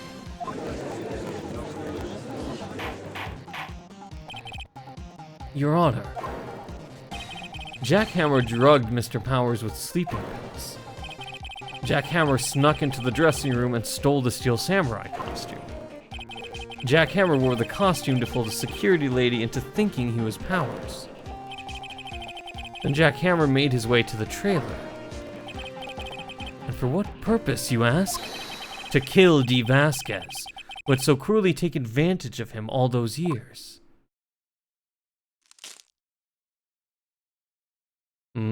That's what struck a nerve? So, you did do it, didn't you? Yes, I am guilty. It was me.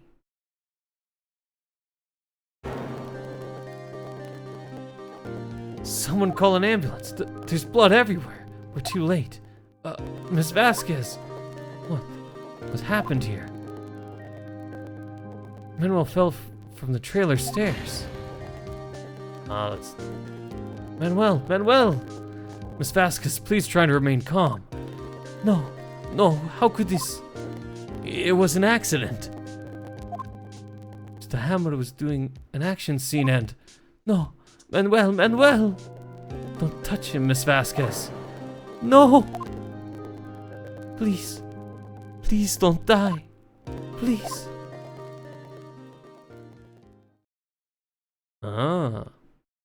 I see. Congratulations, Mr. Wright. I lose again.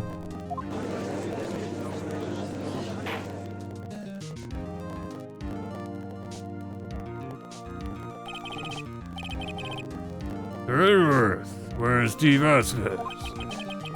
In the waiting lobby, Your Honor. as calm and collected as ever. I see, Mr. Wright. Yes, Your Honor. Appears you have brought about yet another miracle. Thank you, Your Honor. I think not, Your Honor. Will Powers was innocent. That he should be found so is only natural, not a miracle. Yes, you're right. Very well. This court finds the defendant, Mr. Will Powers, not guilty.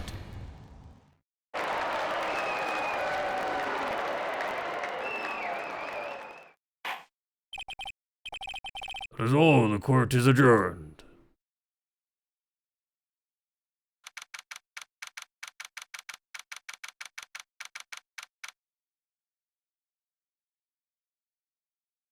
October 20th, District Court, Defendant Lobby number 3.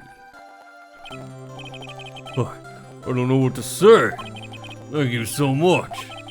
I'm just glad you're okay. Yes, but it's sad. I know now that Mr. Hammer stole my costume. Rather not that he wanted to kill Miss Vasquez.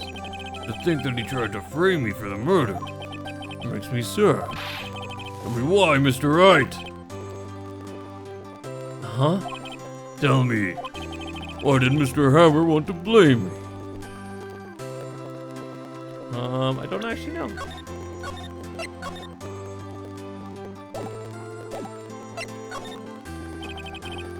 Well, this is what I think. Mr. Hammer wanted to put blame on you because... I'm not quite so sure.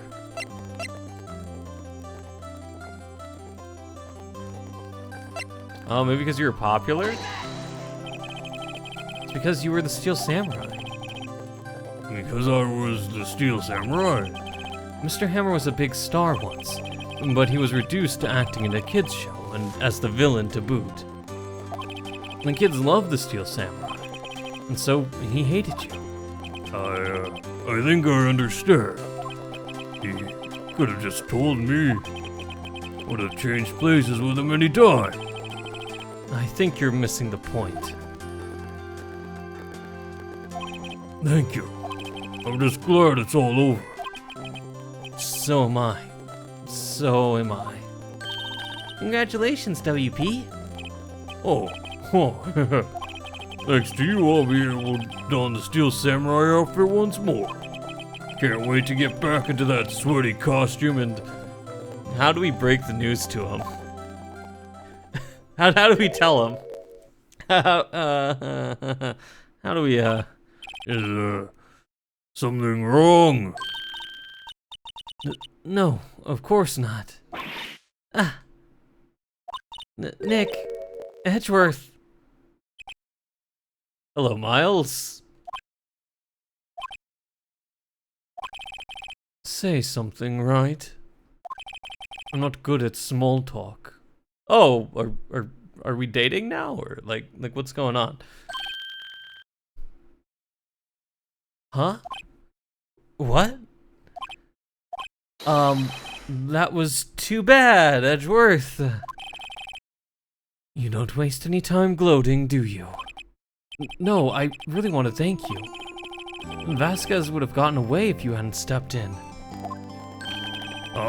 Pleased to meet you. I'm Powers. Edgeworth. I'm a big fan of your work, Mr. Powers. Oh, you're a fanboy, huh? You also like the Steel Samurai? Liar. Right. I must say, I hadn't expected to meet you again after all these years. Meet again? However, in retrospect, it would have been better had we not met. Thanks to you, I am saddled with unnecessary feelings. Oh, so we are dating now. I see. Unnecessary feelings? Yes, unease and uncertainty. Would you say loathing? Would loathing be a good word to describe it? Aren't those kind of necessary? They only serve to get in my way. You listen to me, Phoenix Wright. Don't ever show your face in front of me again. And that's what I came here to tell you. I don't think I have a choice in that. My clients just kind of fall into my lap a little bit.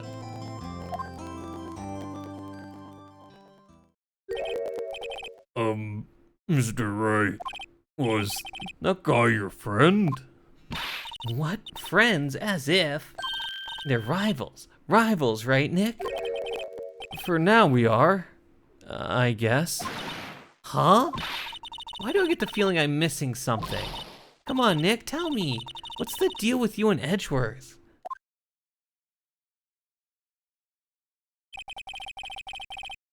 And so the curtain closed on another trial.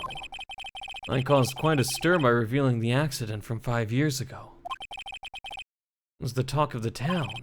Thankfully, Global Studios rethought its programming change. They went back to making kids shows again. Ah, there you go. Nick, this is it. The new show starts today. You're gonna watch it with me, right? I'll admit I was kind of surprised. I didn't think they'd seriously go through with it. You have to buy trading cards too, okay? By trading cards. We have to trade with Cody and that assistant. Oh, great. I love this. Fine, I'll do it. Isn't it great that WP gets to play the lead again? I wonder if they'll show his real face this time. I don't know. I don't think the world is ready for the real Will Powers.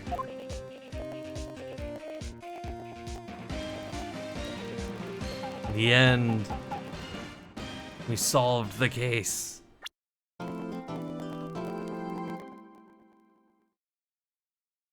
Episode 4, Turnabout Goodbyes. Interesting.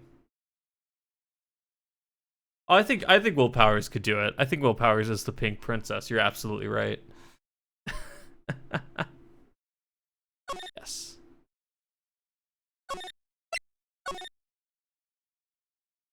Turnabout Goodbyes. Do we know, is this the last case? I don't want you to get spoiled, Will, so I don't know. Is this the last case of this one? This turnabout's even bigger. Oh boy.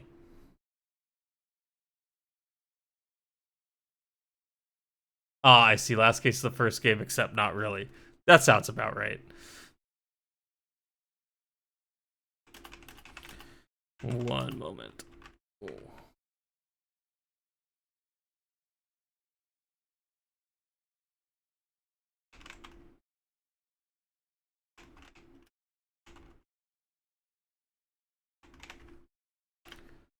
Update that real quick. All right.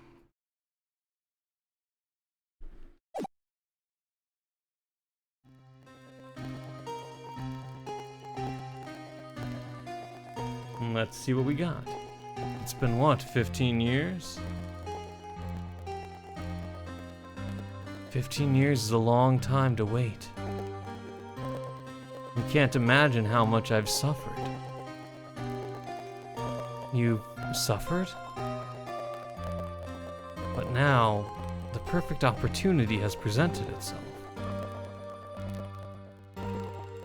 At last I shall have my revenge. What?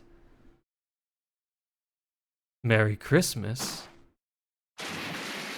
Oh, it's a Christmas game.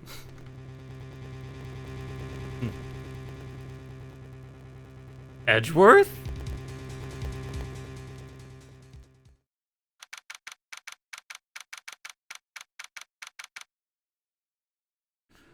December 25th. So long story short, in the original release, that was only in Japan, only had 5 cases, but the re-release added only had 4 cases, added a 5th case. I see.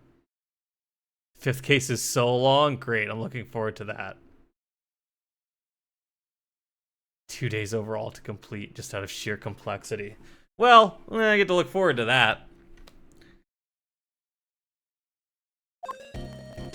Do we have to save? We have to prove freaking Edgeworth is innocent? Hey, Nick. Do you know if there are any good waterfalls around here? Waterfalls? Dare I ask why? Duh, Nick. Isn't it obvious? I need a waterfall to stand under, preferably a freezing one. Are you training for something? Oh, is that part of your spirit medium training? Of course, except I've been slacking off lately. I need to brave the elements to be forged anew under the rushing spring waters. Okay. I don't know about any falls per se, but Gourd Lake is pretty close. Yeah.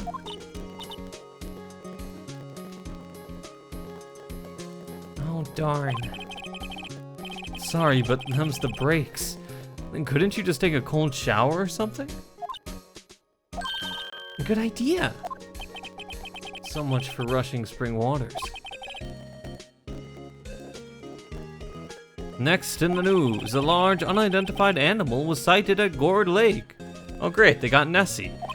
The town is buzzing with excitement. Locals are calling it Gordy, in a tip to hat of Nessie, the Loch Ness Monster. I wrote this game. Though its namesake Nessie proved to be a hoax, locals are confident their Gordy is the real deal. Boring. Can't they show real news for a change? Nick, What? the water pressure is kind of low in that shower. Were you trying to create a waterfall in the shower? You want more pressure, huh? Why don't you go down to the fire department and have them spray you with a hose? Phoenix, we need to have a conversation.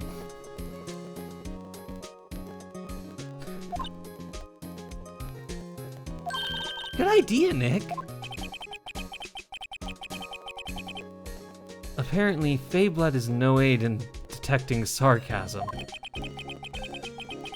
We interrupt this program to bring you a special news bulletin. Strange occurrences continue at Gourd Lake, but this time, it's murder! Gourd Lake again? The body of a man was found in the lake early this morning. A suspect was apprehended. Sources inside the police department revealed that the suspect's name is Miles Edgeworth, age 24. Edgeworth was an up-and-coming prosecutor known for his skill and connections. He was guaranteed a long and rewarding career. Has he thrown it all away? Huh? Edgeworth? What's going on? Edgeworth would never do something like... Nick, Yeah, Maya. the fireman yelled at me when I called him. We've got bigger things to worry about than that. They arrested Edgeworth. What? You mean the prosecutor? Yeah, he's a suspect in a murder. What? When? Where? Whom? Why? How? I don't know. Let's go find out, Nick. I don't think I need to talk to her about that. Let's go to the Gourd Lake entrance. This is where it happened. Yeah, Gourd Lake is in the middle of this park. I can see some police walking around in there. Questioning people, probably. Hey, isn't that Detective Gumshoe over there? Well, pal. There's enough of us here. Anyone found anything? Sorry, sir. Nothing. Idiot. The trial's tomorrow. We need clues on the double. But sir... There weren't any clues. That's why we arrested that attorney, Mr. Edgeworth. It's clear, sir, he's the one who... Shut up. Just you try saying that again. I'll make you sorry if you do. So just get out of my face, pal. Yes, sir. Detective Gumshoe's kind of scary today. Recruits, peh.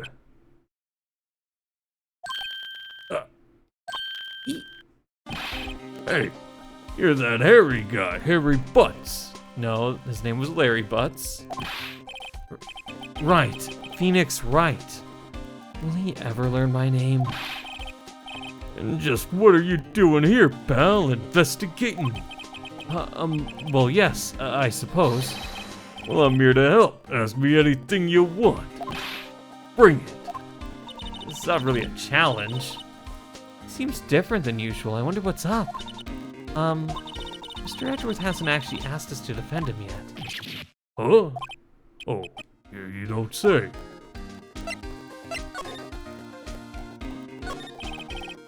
Detective Gumshoe, do you know what happened here? Oh, you don't know, pal? No. Well, okay, Mr. Head in the Fluffy Pink Clouds lawyer. Head in the... Huh? Never mind, I'll tell you. It happened last night, about 15 minutes after midnight. There was a boat out on Gourd Lake. That boat were two men. One of those men shot the other with a pistol. And the shooter was Mr. Edgeworth. A cop who arrived on the scene arrested him. How did they get here so fast? Well, there was a witness. When the report came in, we raced to the lake. A witness? You don't think Mr. Edgeworth is a murderer, do you? Absolutely not. It's impossible. I don't care if there's a witness either. I don't believe a lick of it. Right. Who cares what the witness says? I care. You really believe in him, don't you, Detective? Of course I do. But the police are pretty sure he's the killer. Nobody's even really taken the investigation that seriously. Oh no. For all the help Mr. Edgeworth has been to us, hard to imagine that no one's standing up to take his side. Well, at least you are, Detective. At least you are. Do you know who will be Mr. Edgeworth's defense attorney in tomorrow's trial? He hasn't got one yet. What? The trial is tomorrow, isn't it? Well, I don't know the whole story, but apparently no one he's been talking to will take his case. Well, why not? Mr. Edgeworth won't tell me. When you guys showed up, I figured he'd asked you to defend him. Unfortunately not. Well, pal, then you got a job to do. Help out Mr. Edgeworth. Prove that badge you wear isn't just some fancy piece of metal. Prove it to me, pal. Show me you're an attorney.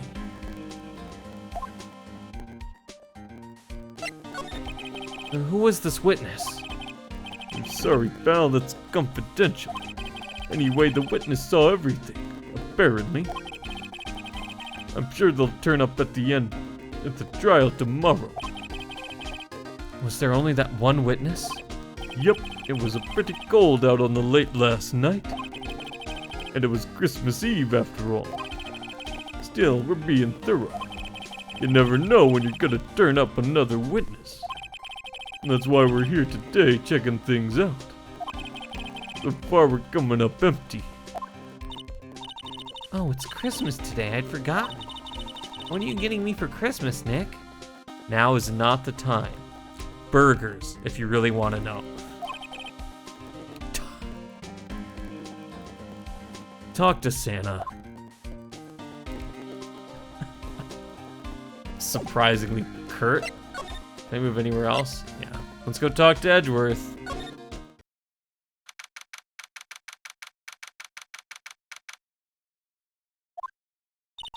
You know, Nick, we've all been in here one time or another, haven't we?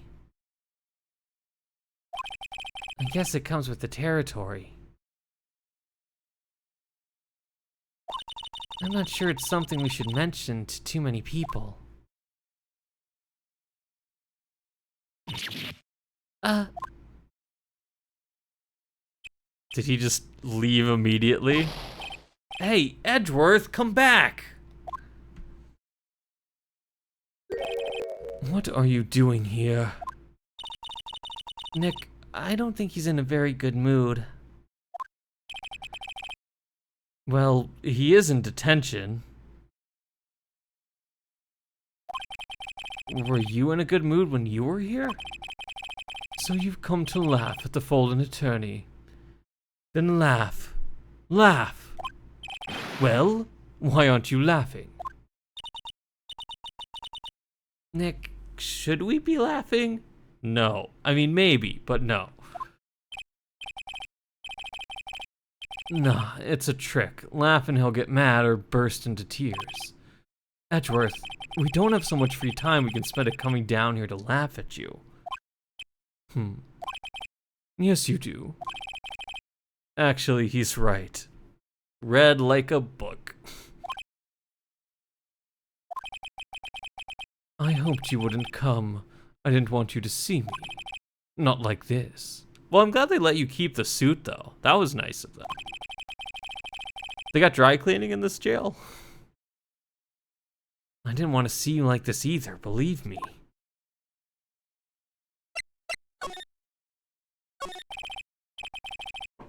Edgeworth, tell me what happened.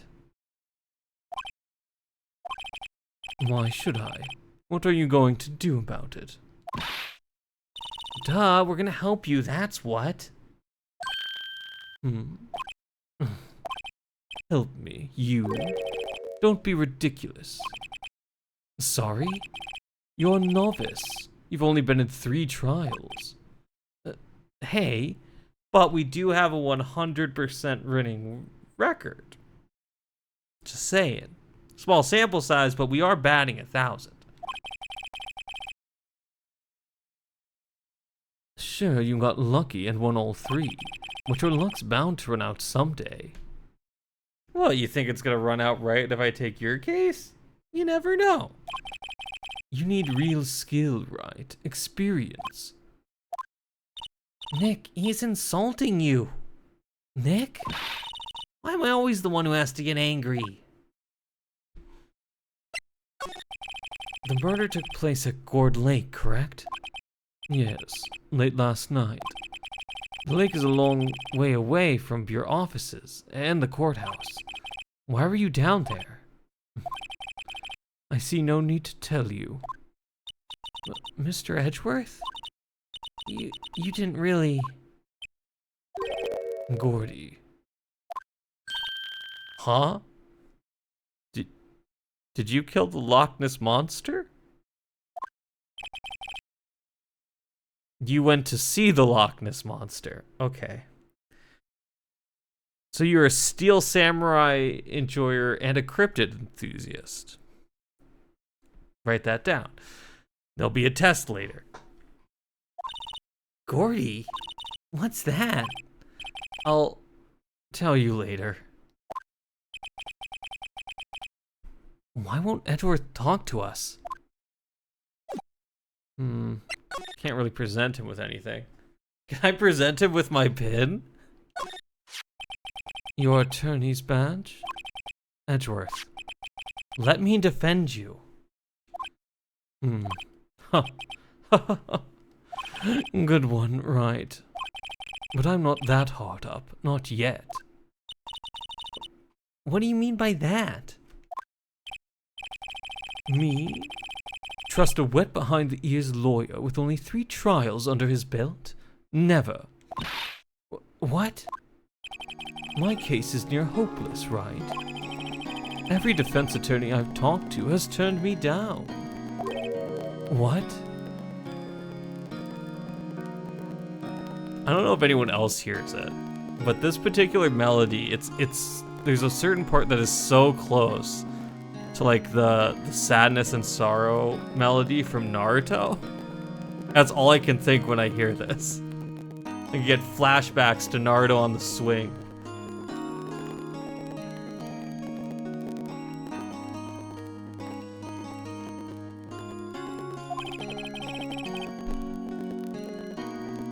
Simply put, they were afraid they'd lose. It occurred to me that it might be my fault that they lack confidence. After all, I did get every single one of their clients declared guilty. I don't believe it. Regardless, I don't want you involved in this. You in particular, I cannot ask to do this. Why not?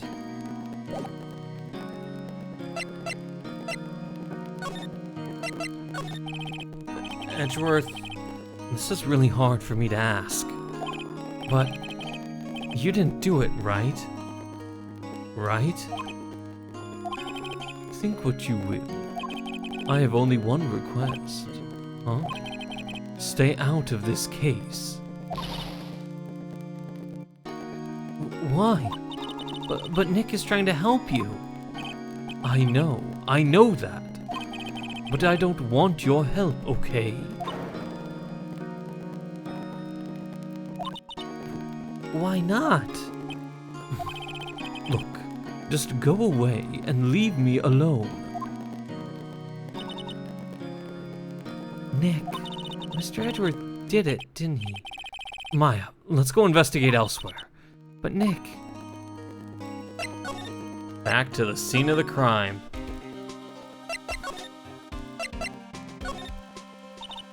Is it true? No one will take Mr. Edgeworth's case? Yeah, he's a bit of a celebrity. You defend him and lost, your reputation be sure to suffer. What's more, the case against him as well, it's pretty solid. I suppose it would be if they have a witness. Hey, Bell, don't tell me you're gonna turn your back on him too. Remember the Steel Samurai case? Yeah, like it was 15 minutes ago. Mr. Edgeworth helped you get your client declared innocent. I know. I went to Edgeworth, I tried. He really doesn't want us to represent him. Especially not us, he said. What? Well, that doesn't make any sense, Bell. You should have heard him talking about you after that trial. He kept saying right, over and over. Nick? I'm not sure that's a good sign. Neither am I. Why wouldn't he want your help? I don't get it. Detective Gumshoe, sir. What, find something? No, sir, not yet. There was a call from the precinct. They want to hold an investigation briefing. A briefing? Right, I'm off. Oh, sorry, pal. I guess you heard I gotta go. Any last things you want to ask me about before I head back? Oh yeah, the autopsy report.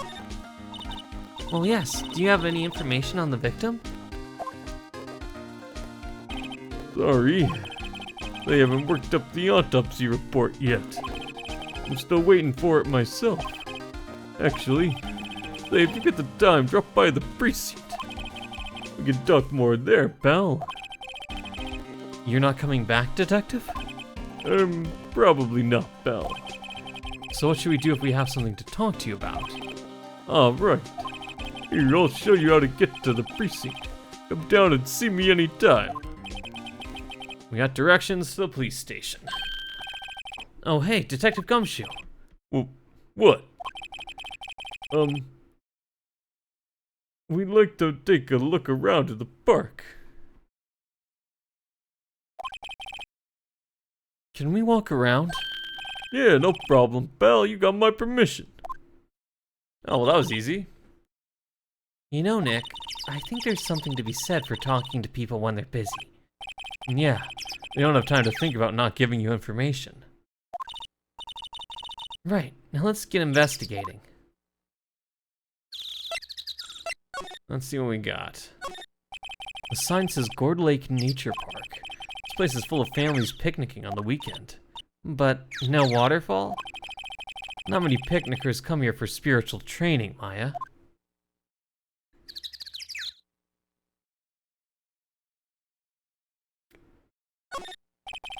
Feel winter's chill from the bare leaves trees today.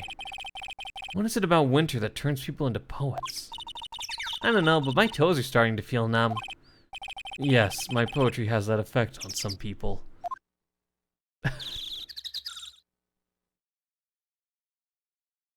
Alright, well. I guess we're moving. On the beach. Samurai dogs. Wowzers, this is Gourd Lake? Yup. I'm not sure it warrants a wowzers, though. Probably not. But hey, look at the snack stand. Samurai dogs? I want a samurai dog, please. I bet they're great. With a name like Samurai Dog, how could they not be?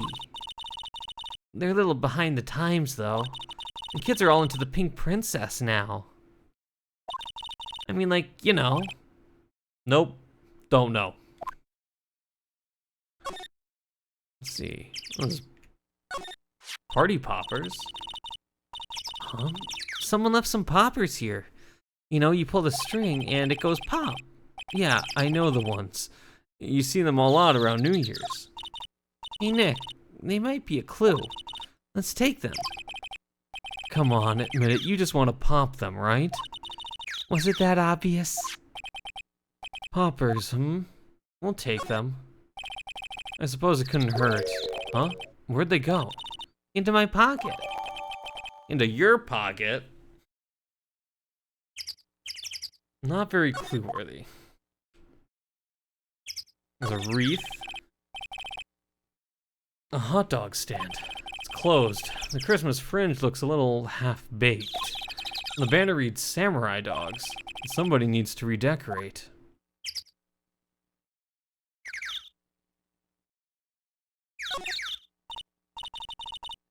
Wow. Gourd Lake is really big. Yeah.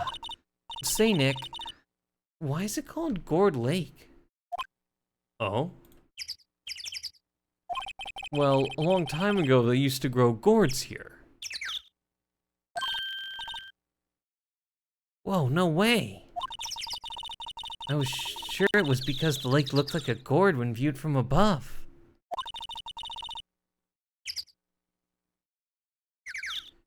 You know, like an hourglass shape? Well, it is shaped like a gourd actually, but that's just a coincidence. Oh, okay.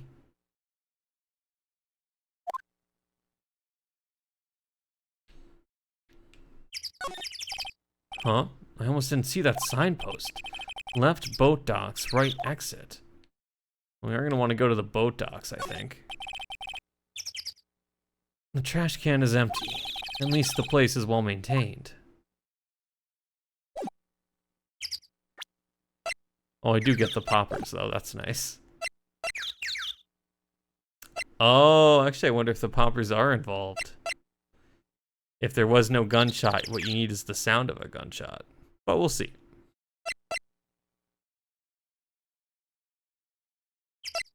Something similar was used in an episode of Columbo. Little firecrackers.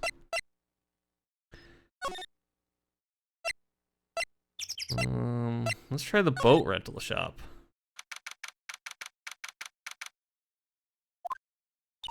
Nick, what is this place? A boat rental shop. Closed for Christmas, it seems. I guess a murder taking place on one of the boats won't be good for business either.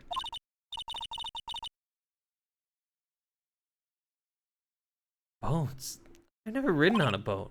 Really? Well, how about we go out on one when the trial's finished?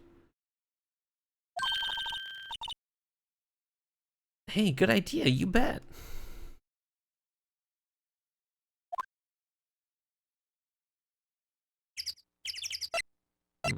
Let's see. A small boat rental shop. It doesn't look like anyone is around. They're probably closed because it's Christmas.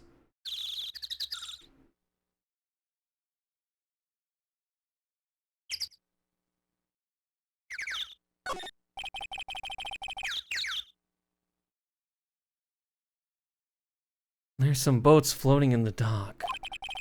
Was one of these boats used in the murder, I wonder? Nick? Huh?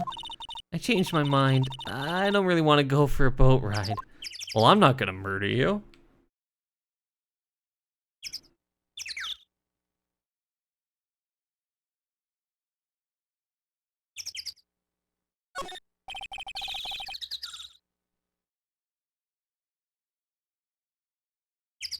There's more forest off that way. I doubt I'd find any helpful clues in here. I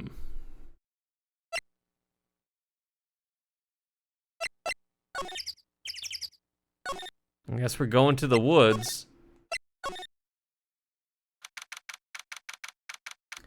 And there's a camera and a microphone? And there's someone camping right next to the no camping sign. That sounds about right. I like it here, Nick. Look, someone's camping. They've got guts camping at the scene of a murder. Hey, Nick.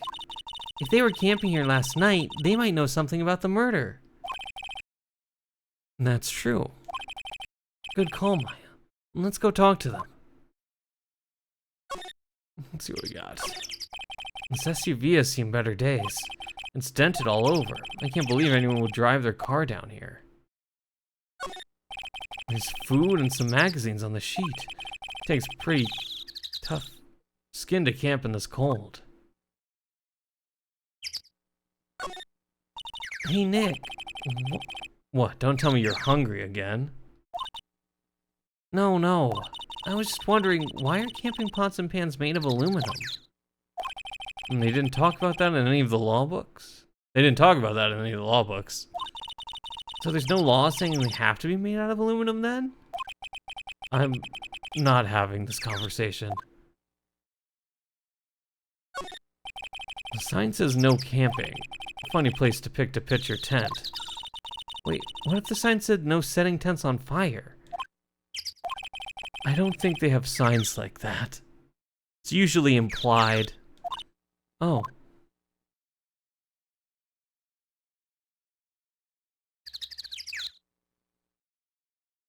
Okay, let's slide over.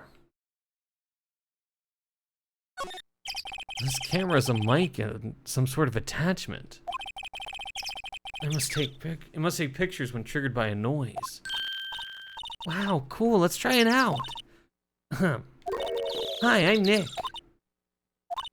Maybe I'm not saying it loud enough? Hey, I'm Nick. Huh. Nick! Will you stop that? Maybe it's broken. Don't kick it. Maybe it isn't set to respond to voices. Well, what then? These things? The party poppers?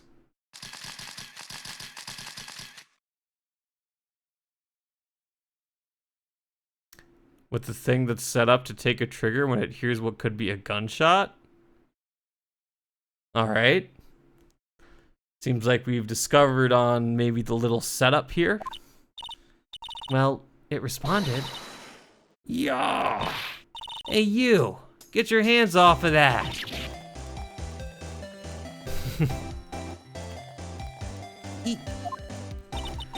What in Sam Hill? Look what you've done now. Here goes a whole roll of film. You were using actual film and not like a digital okay.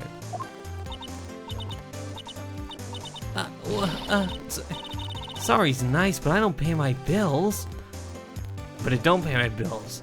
You know how much a roll of that film costs? I'll pay you back. What were y'all thinking, sent off a party popper in a place like this? Think about a cowboy? What? Don't try to play stupid with me, just cause you think I'm some country bumpkin. Yeah, I know how y'all Yanks think. I say, those southern folks talk with an exaggerated drawl while they must be dumb. Well, let me tell you, just cause I might be dumb don't mean we all are. Look, You said it. Nick, help. Who are you now? Her chaperone? Yeah, no. Rather, we're sort of friends. Just figure out what y'all are gonna say and say it, for bejesus's sake. God, I'd rather sit through one of Papa's draws than listen to you stutter all day. Oh boy. I guess we should pay her for the film. Watch it. Yes, ma'am. On second thought, I'll pay later. I'm really sorry. I'm really sorry.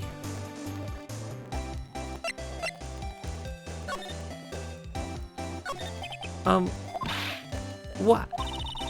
Can't you see I'm charging the film of my camera here? Someone, I'm not naming any names, but someone used up a whole roll. Sorry. That didn't work. I wonder if I have anything to show her that would get her attention. Oh, I see. We can't ask a single question. I mean, I could use the other one. Oh no, I can't. Present? Oh, sorry.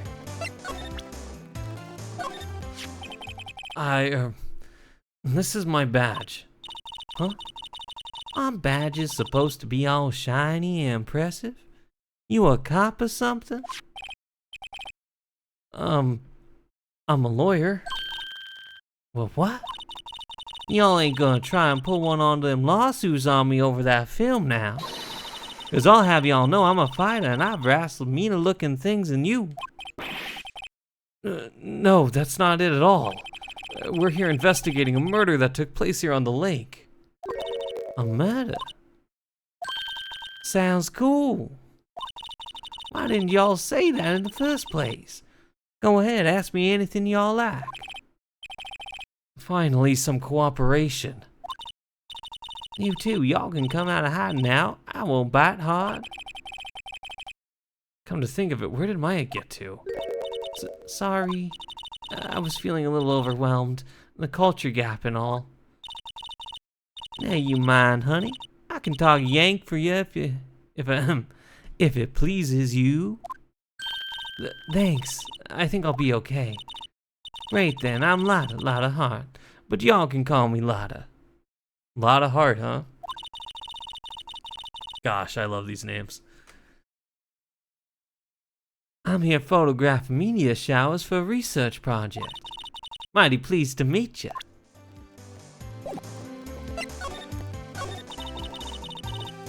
Oh yeah, when was that murder anyway? I ain't seen much television lately. It happened late in the night on Christmas Eve. That's so, Christmas Eve? A man on a boat was shot. Did you see anything? Well, let me see. A boat, you say? I reckon I might have seen one. Not sure, though. Y'all gotta remember, I've been watching this here lake for a good 3 days now. I seen enough boats to choke a mule. Kinda hard to remember when I seen when. So, what is it you do, Lotta? Huh, me? Y'all don't really want to know that, do ya? Actually, I'm a research student at Country U, right in the heart of the heartland. How original, the name. Well, neat. And she's a research student at University, Country U. So I hear. So when did you come up here? Let me see, I guess that was about 3 days ago. What are you photographing? Didn't I tell y'all that already? Meteors. Yep, meteor showers. Wait, why are you photographing meteor showers, but your camera takes pictures when there's loud noises?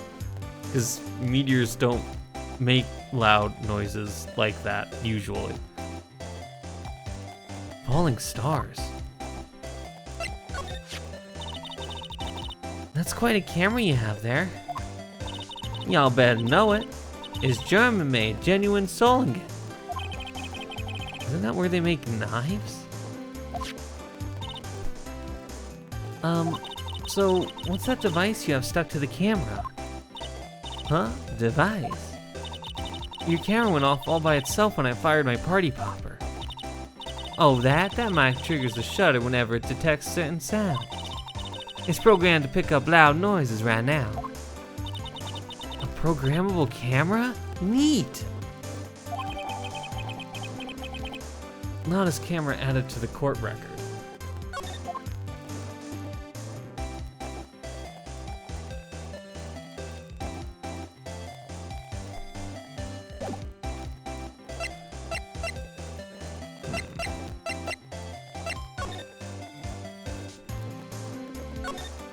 This camera's rigged to respond to noise, but it only responds to loud noises like a party popper. Well, we know which one that actually is.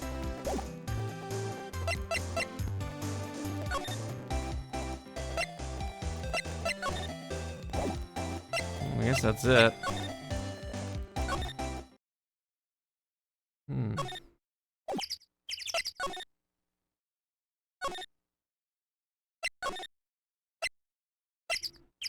Maybe we should go see Gumshoe now.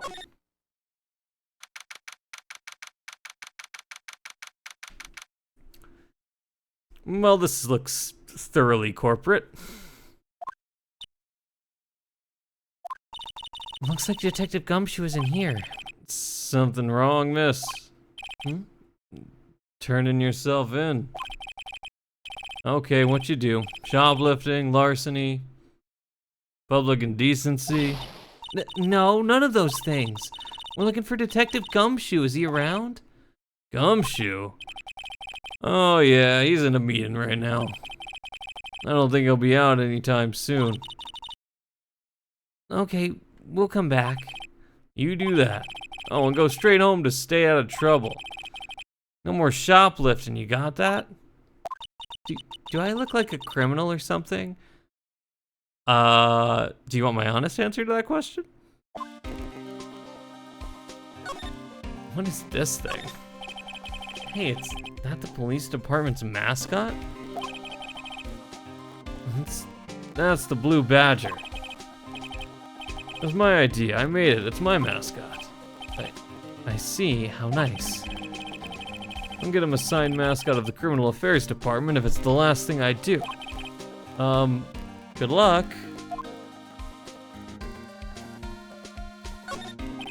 This must be the chief of the detectives here. He's glued to his computer screen. What? Gord Lake? Gordy sighted? I don't believe it. Shouldn't you be reading something more important? Cryptid hunters, all of you. These are the detectives' desks. There are computers and files on each one. Funny, they're a lot tidier than I expected. I guess the detectives don't spend a lot of time at their desks. And that must be one of the detectives. He's mumbling something to himself. Your mama could see you now, she'd be crying. Break and spit it out, you low-life scumbag. He must be doing image training for interrogations. You know, you gotta workshop your one-liners, you know. In case you ever get a big break at CSI or whatever. Alright, well. Go back to the detention center. Nope, he's not here. Alright. Alright, you got any ideas? Well, got any good ideas? Not really. I do my best thinking when I'm standing underneath a waterfall. What do you mean? Let's investigate. We should talk to Mr. Edgeworth and check out the crime scene. Save aimlessness and confusion for later. Alright. Maybe there was something more.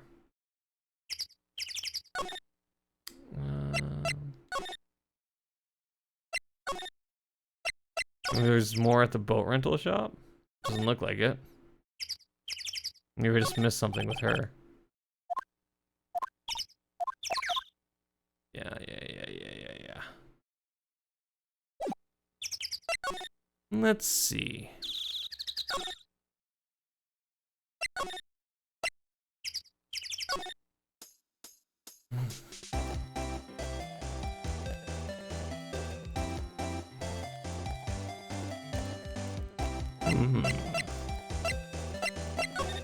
There's nothing to really talk about. Right, yeah, nope. Let's just talk about the camera.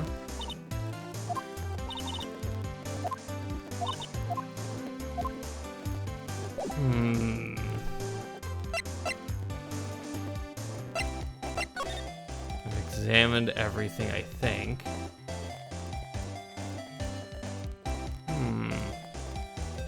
Must be missing something. Trees grow quite thick here. Further back, the trees fade into the shadow where the sunlight can't reach them.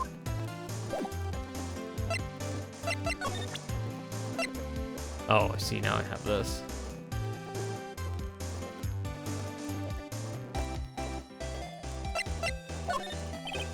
Lana, yeah?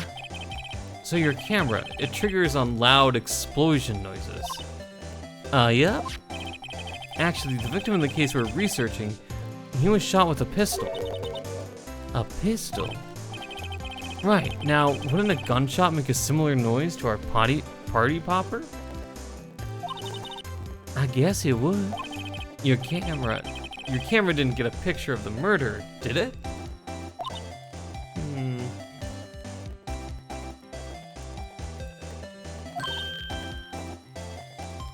Hey, y'all are pretty bright. Huh? I see what you're saying. Yeah?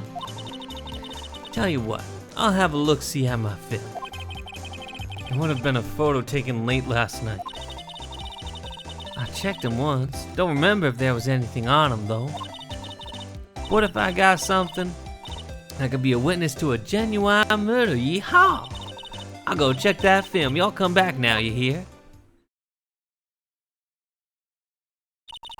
She went inside her SUV. I guess we should come back later. Ah, that's what that was. I see.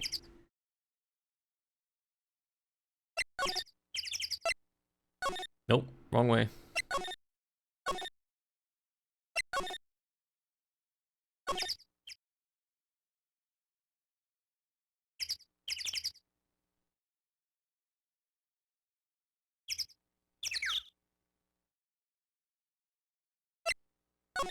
Maybe now we can go to the criminal affairs department?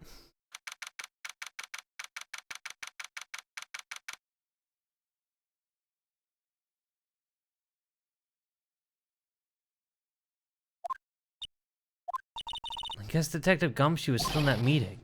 Hey, thanks for coming down, pal. Detective Gumshoe. We just finished the meeting, for better or for worse. I get the feeling we're in for some bad news. Oh boy. Do you know anything about the victim yet? No. Still can't ID him. Has Mr. Edgeworth said anything? Not a word. So, how did the meeting go? I can't tell you, pal, you're a lawyer. True? You know, I don't know what to believe anymore. Sure, Mr. Edgeworth's human like you or me. Still, I get the feeling that if he'd done something wrong, he wouldn't go hiding it. That's just the kind of guy he is. Why can't anyone else see that?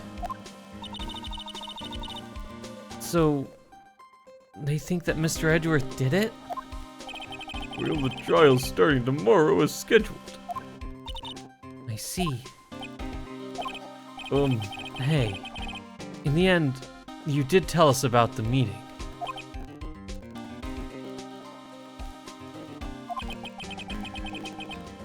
don't go telling anyone else, pal. Yes, sir. And do me a favor. Stand by Mr. Edgeworth. He needs help, and you're the ones to help him. I'm sure he's got some reason why he won't talk to us. Thanks, Detective Gumshoe.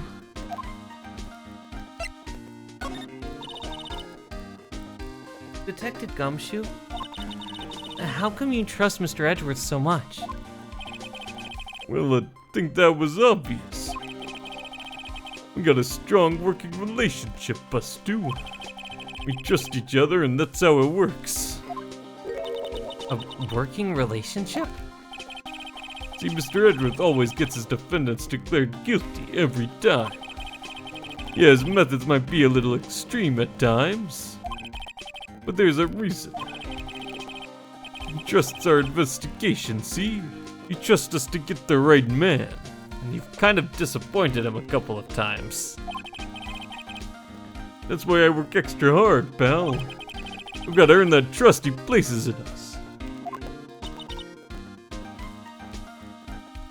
I see. Mr. Edgeworth is a man you can trust. And you have my word on that. I was wondering, did you ever get that autopsy report? Oh, that? Yeah, I made a copy for you. And sometime on the 24th or 25th, one bullet shot to the heart. Well, there's no evidence that he pulled the trigger. Nick? Huh? Can you show me that photo of the victim? Do you recognize this person? That face. Someone you know? I don't know. I just have this feeling that I met him somewhere a long time ago. A long time ago?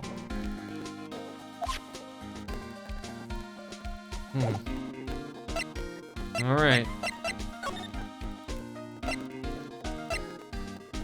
See if we can go. Let's see if she's done. If Lotta is done developing those photos.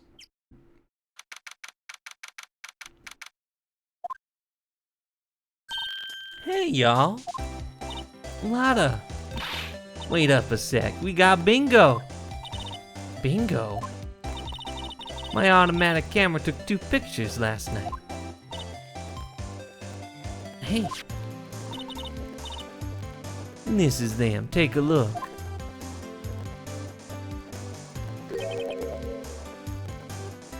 That is extremely unhelpful.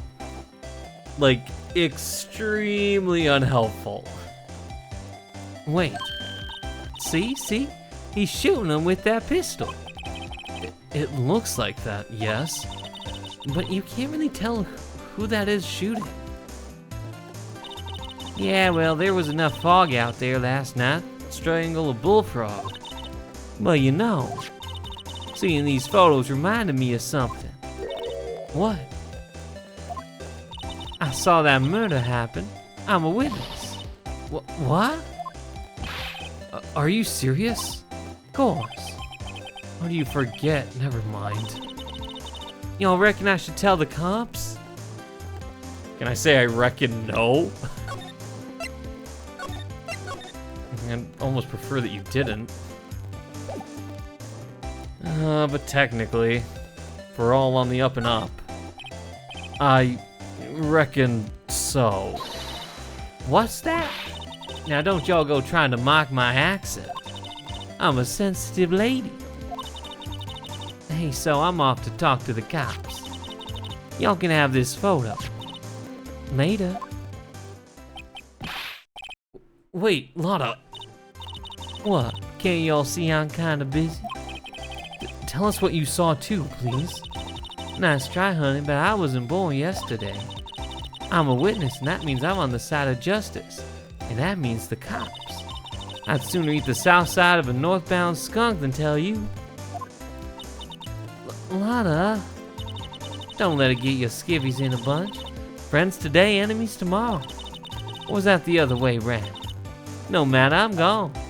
Hey, maybe they'll let me do some testifying. Hot darn. She left. Well, that's one more witness. What do we do now, Nick? Well, if she saw something, there's not much we can do about it. The question is, what exactly did she see? I guess they'll find out in the trial tomorrow. Link photo added to the court record. Well, let's go see if we can talk to Edgeworth a little bit. Why did we... Looks like the police have given up on their interviewing. Hey, Huh? Uh, I didn't mean it when I told her to talk to Santa Claus. Like, Nick, I think Santa's mad at you. Long time no see, Nick. oh, is this Larry? Nick, you know Santa? Wow, Nick and Saint Nick. Hey, I see that connection. Don't be ridiculous. Dude, it's me. Larry? What are you doing here? Isn't it obvious? I'm working my day job. I sell samurai dogs. Want one? Gotta get money for dates, you know. Big girl Kayance deserves the best. Big Kiance? Okay. Kiance? Not another model, I hope. Oh, Kiance's a fine woman, Nick. It was her idea that I wear this costume. She was all, you go, girlfriend, you know? She bought this costume for me. That's great, Larry. Wow, a Santa costume? She must be really nice. Whoa, cute. Nick, who's she? She's not your... Not my what? No, she's not. I'm his partner, Maya Fey. I'm, the little sister. Sister? Wow, Nick, it must be tough. Working 9 to 5, having to take care of a little sister? No, I'm not Nick's sister. I'm my older sister's little sister. Sounds great. Don't worry, Maya. He's not listening. All right, Larry Butts. What's up with samurai dogs? Tell me about the dogs. Oh, you mean the samurai dogs. Why are they samurai dogs? I mean, they kind of look gourd-shaped. Oh, well, originally they were gourd dogs, you know? Like guard dogs? Ouch. And the samurai thing was Kiance's idea. Oh, she's my woman, you know? She was all change the name and you go, girlfriend. She made me that banner. Man, the kids can't get enough of those samurai dogs. Something about that just seems wrong. Oh, and guess what? We're getting a ton of customers here at the lake, what with the big news. The big news? Yeah, Gordy. Gordy? Oh, Jesus. What's Gordy? Huh? You mean you don't know? It's here, in this very lake. A giant mysterious monster, Gordy. A monster? Yeah. Giant life form appears in Gourd Lake. Check it out. This is an article from yesterday's newspaper. There's a photo. Wow, it's really real. Nick, a monster. A real monster. It is Nessie. Yeah, it's probably just a log or something, right? Hey, there's a quote here from the person who took the photo. What's this? I set the camera to automatic, and when we got into the frame, I heard a loud bang, like an explosion, followed by the sound of something slipping into the water. Ah. I don't think Lotta is taking pictures of meteor showers, if I had to hazard a guess. I wish I could have seen it. Why would there be a sound like an explosion?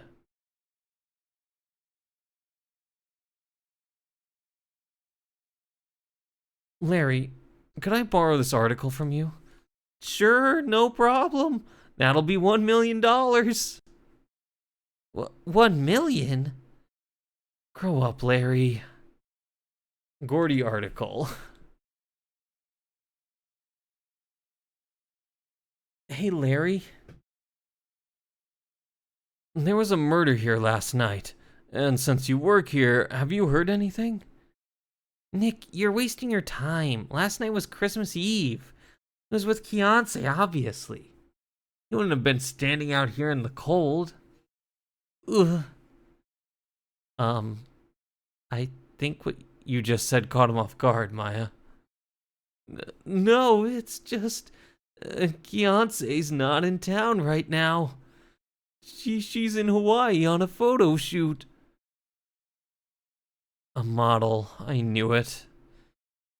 Well, anyway, there was a murder here on the lake. The trial's tomorrow. Oh, neat. The defendant is Edgeworth, Miles Edgeworth. Nick, why would Larry know Edgeworth? Whoa, Nick. You don't mean that, Miles Edgeworth? Old Edgy? Yeah, he's a murder suspect. Whoa, murder? Huh? You know Mr. Edgeworth, Larry? Yeah, of course. Edgy was in the same class as us in grade school. What? So, Mr. Edgeworth was your classmate, Larry? Yeah, Nick, him and I used to hang out all the time. Wow, I never knew. Don't get me wrong, he's always been kind of a stick in the mud, studying all the time, trying to be like father. Like his father? I see. Yeah, Edgy's pop was a famous defense lawyer back in the day. Wow. Wait, you said defense lawyer? Yeah. Wait a second. But Mr. Edgeworth is a prosecuting attorney. What? Edgy's got a proboscis on his knee? No, he's a prosecuting attorney. That's like the total opposite of a defense lawyer. Huh? Go figure. He always used to talk about defending the weak or who were unable to defend themselves. Man, he used to go on and on about man's duty to society and all that. What a bore. I wonder what changed his mind, though. Do you know, Nick? Nick? I'm assuming I do know.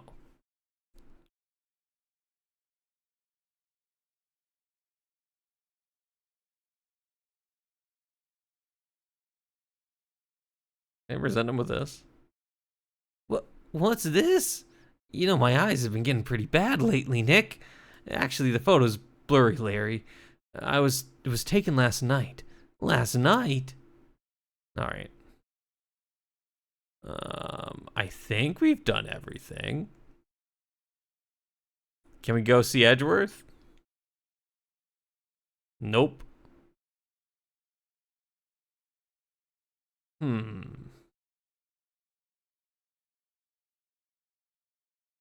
Go back here. What is it? Oh, nothing. Just something's been bothering me. Could you show me that autopsy report once more? Hey, I remember now. This guy. He's a lawyer that was at the office Mia worked at. I met him once when I went to hang out with Sis. That office? Wait. You mean Grossberg's office? Right, that guy. That was the last name I expected to come up. Maybe I should go talk to him for old time's sake. Ah. Oh, he didn't get his painting back, I see. Ah, that old familiar clearing of the throat. You're Mia's something, are you not? I was her understudy, yes, Phoenix Wright. Aha, and you are Mia's something too, are you not? Her little sister, yes. You've grown. You've come to look a lot like your sister, you know. Takes me back. Ah, the days of my youth. I like the scent of a fresh lemon, you see. Mr. Grossberg, sir. Oh, yes, I beg your pardon. Of course, you came here to discuss something. What is it then? Something the matter? Yeah. Hey, you still don't have your painting. Mr. Grossberg, whatever happened to that painting? Oh, yes. I don't think it shall ever be coming back home to this office. Can't exactly claim it as stolen. I suppose it's my just deserts. Old, bitter deserts. There was a murder last night. A murder? You haven't heard? I, just got up, you see. Well, Miles Edgeworth shot someone with a pistol. Edgeworth? What? Who did he shoot? Well, the identity of the victim is still unknown. This is terrible news indeed. I guess he hadn't heard anything. Can I present this? Strange. Feel as though I've seen this man somewhere before. Did you remember? He was a lawyer, here in my office. That's Hammond, Robert Hammond. That is a completely normal name. And I'm not gonna lie, I wasn't expecting that. Mr. Hammond? And you say this is the man Miles Edgeworth shot?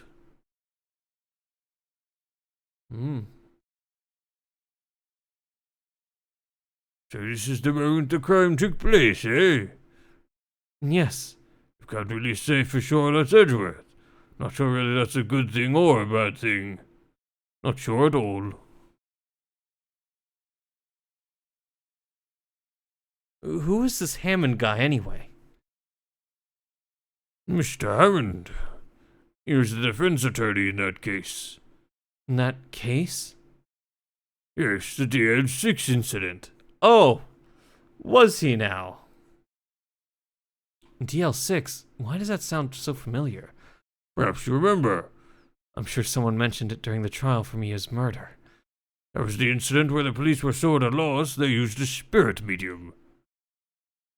Wait, you don't mean...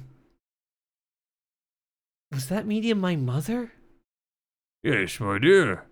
Spirit medium Misty Fay, your mother contacted the spirit of the victim. But, the case was a loss.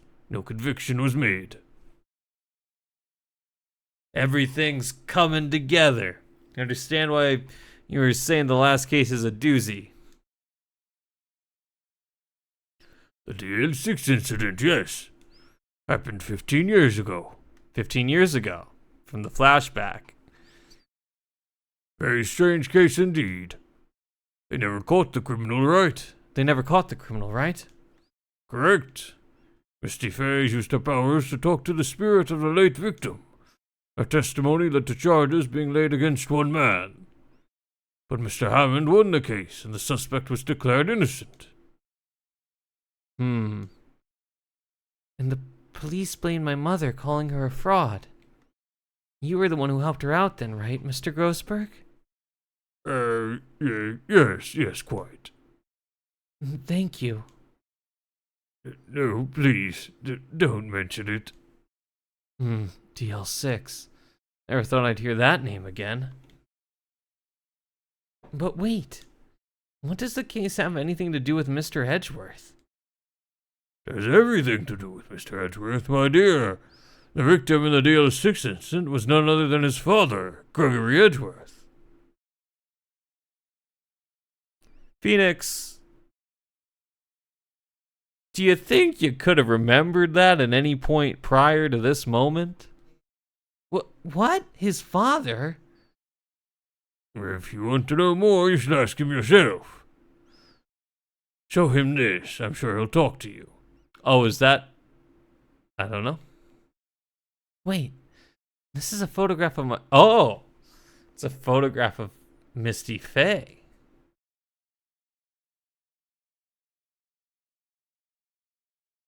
All right. Well, then I think I know where we can finally go back to now.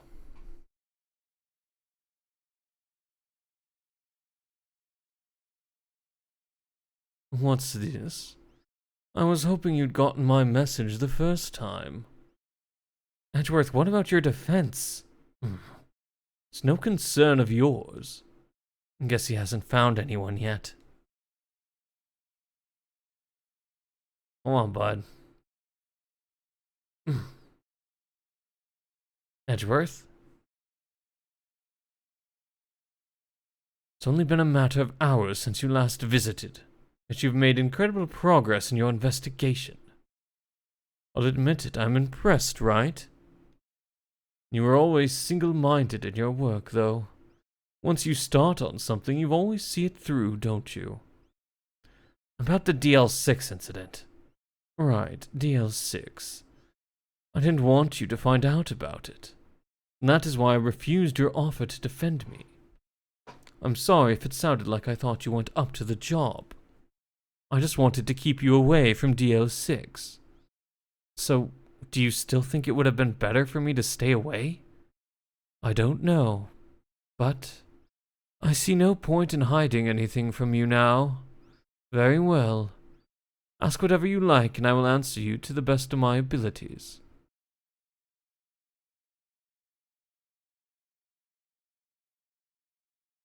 The DL6 incident was when my father died. Oh, jeez, that was graphic. Okay. Right before my eyes. Okay, even more graphic. He was shot and killed, and I saw it all. My memories from that time are foggy. I suppose it's a self-defense mechanism. In any case, the suspect was arrested, a man.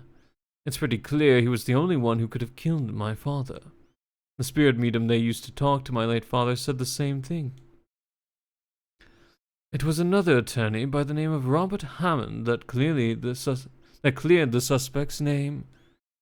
And Hammond is the victim in the Gourd Lake murder. Correct.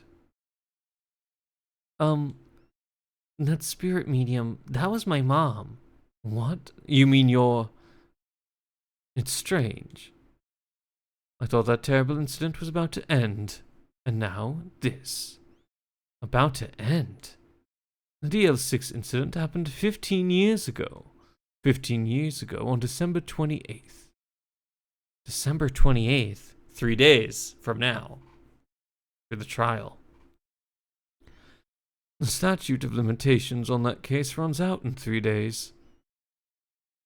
Okay, apparently we also live in a fictional world where there's a statute of limitations on murder, which obviously in the real world there is not a statute of limitations on murder. What? Nick, what does that mean? When a case statute of limitation runs out legally, the case never happened. 3 days from now, DL6 will be closed forever.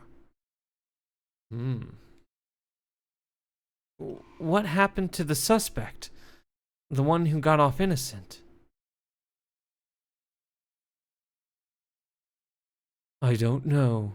He disappeared from public view. Nobody knows where to. If he's still alive, he'd be about 50 years old now.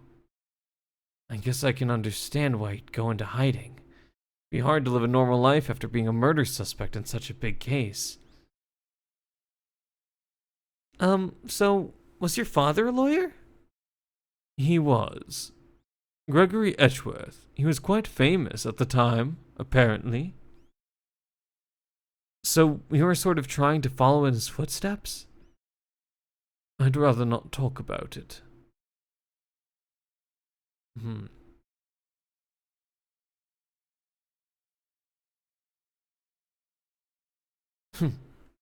would have thought there'd be a photo? Edgeworth, did you shoot him? What do you think, right?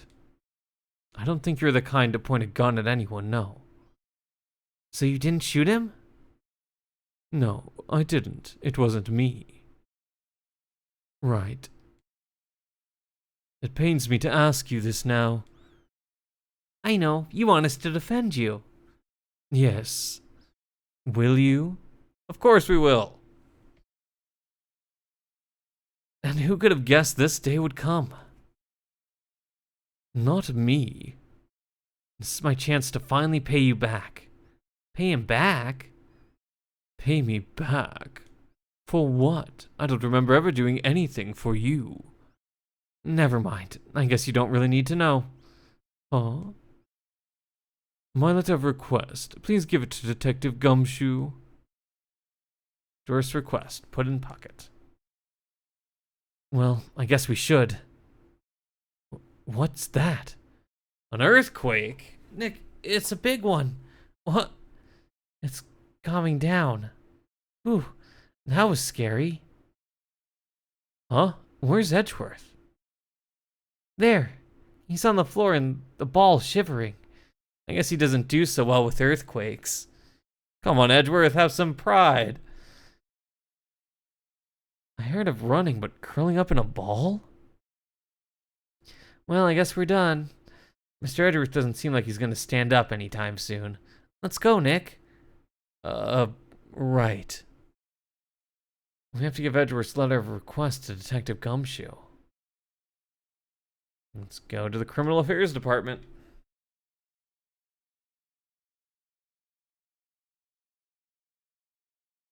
What's going on here?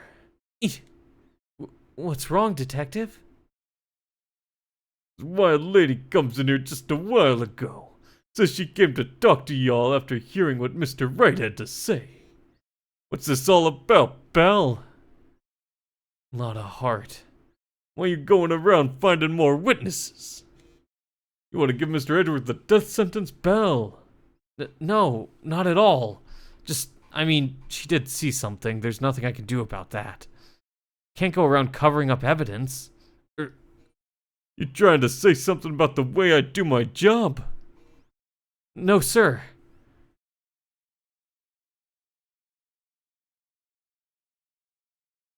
Look what I got. Hey, you did it, pal. Glad I waited till the last minute to file those papers. I'll rip 'em up and start new ones for you. Thanks, Detective.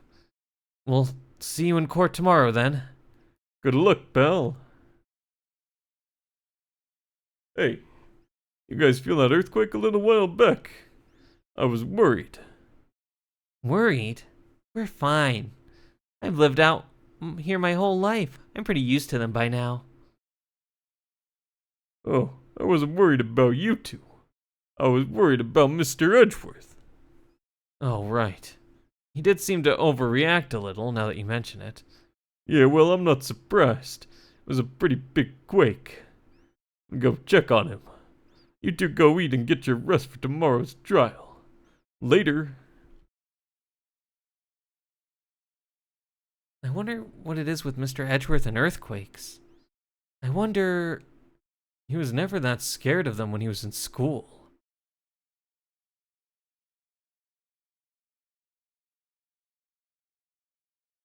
Then again, I've only got to know him in 4th grade. He transferred to another school after that. I wonder what happened to Edgeworth. To be continued.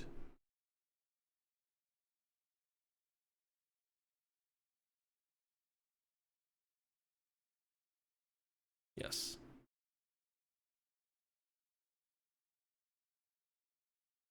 Alright, let's try to get through at least the first trial. I assume this is going to be like the other one, and we're going to have multiple rounds of investigation.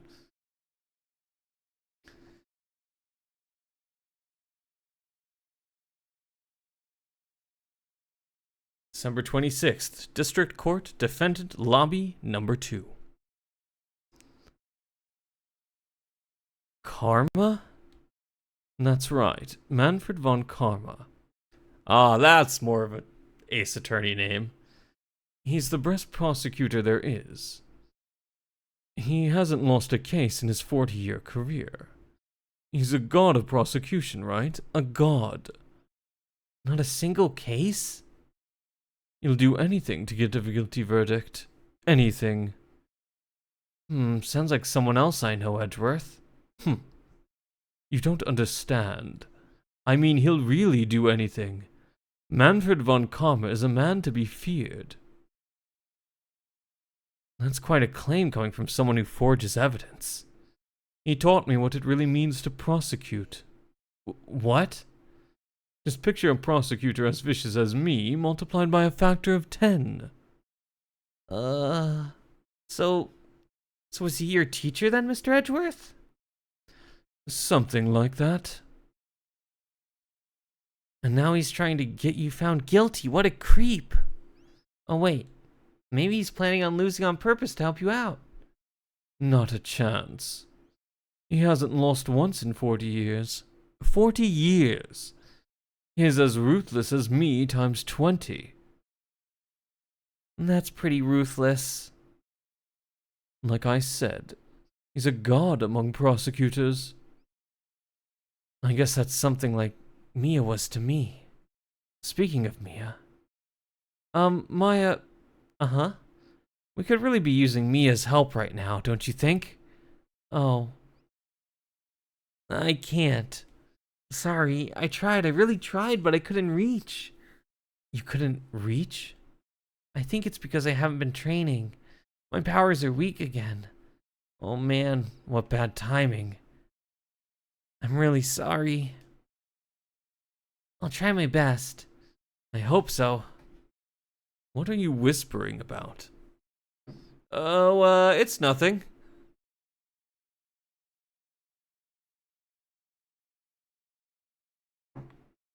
Well, it's time.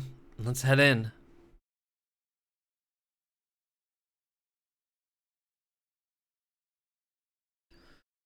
December 26th, 10 a.m. District Court, courtroom number 3.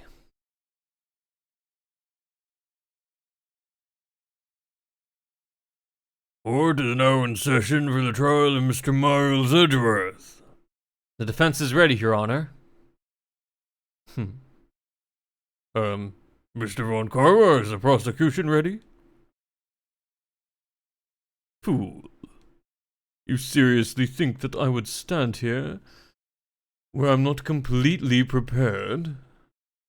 Right, my apologies. He's even got the judge scared. Very well, your opening statement, please. Decisive evidence. A decisive witness. What else could possibly be required? Nothing, of course. That should be fine. Prosecution may call its first witness. What's with this guy? Is he royalty or something? How am I supposed to fight against this? I call the detective in charge of this case, Detective Dick Gumshoe. Okay, Gumshoe's first. Let's see how this goes. Describe the incident now. Yes, sir. Detective Gumshoe looks nervous.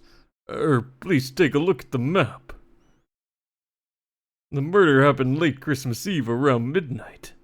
There was one boat in the very middle of the lake. There were 2 men on the boat. Now there happened to be a woman camping here on the edge of the lake. At 12:10 a.m. she heard 2 pistol shots, and the boat started to move. It went towards the boat rental shop.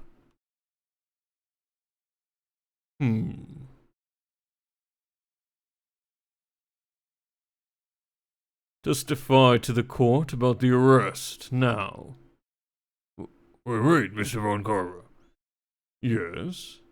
Actually, I'm the one that's supposed to be handling these proceedings. Wrong. There is only one thing you need to do here. You will slam down your gavel and say the word guilty. That is your role.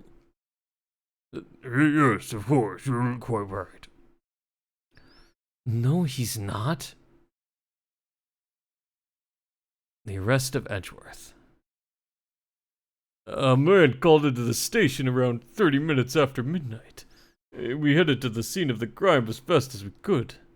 That's where we found Mr. Edgeworth. Now I didn't suspect him of anything at all, but the next morning a body was found in the lake.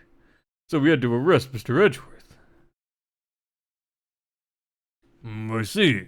Very well. Begin your cross-examination, attorney.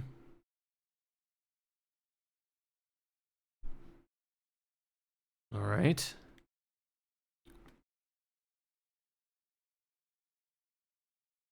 You received a call from a man? Yup. But you said there was a woman camping there. She was the one who heard the 2 gunshots, right? That woman and the man who called in to report are 2 different people, obviously. Different people? There were 2 witnesses. Their testimonies were quite similar, however. Today I've summoned the woman who was camping. The woman who was camping. A lot of heart. What happened next, Detective? We headed to the scene of the crime as fast as we could. That's where we found Mr. Edgeworth. What was Mr. Edgeworth like when you saw him then? Well, from what I saw, he looked pretty relaxed. Not like a murder at all, really. Detective, the court requires the facts, not your opinion. How many years have you been on the force? Facts only, Detective. Hard, cold, objective facts. Yes, sir. Man, he's got his share of objections. No, I didn't suspect him of anything at all.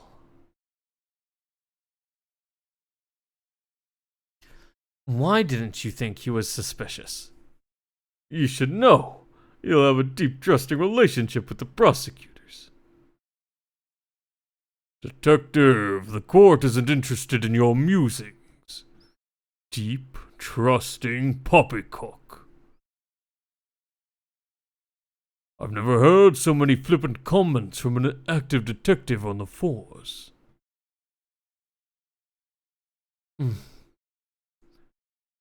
Detective Gumshoe doesn't look so good. Continue now. But the next morning, A body was found in the lake.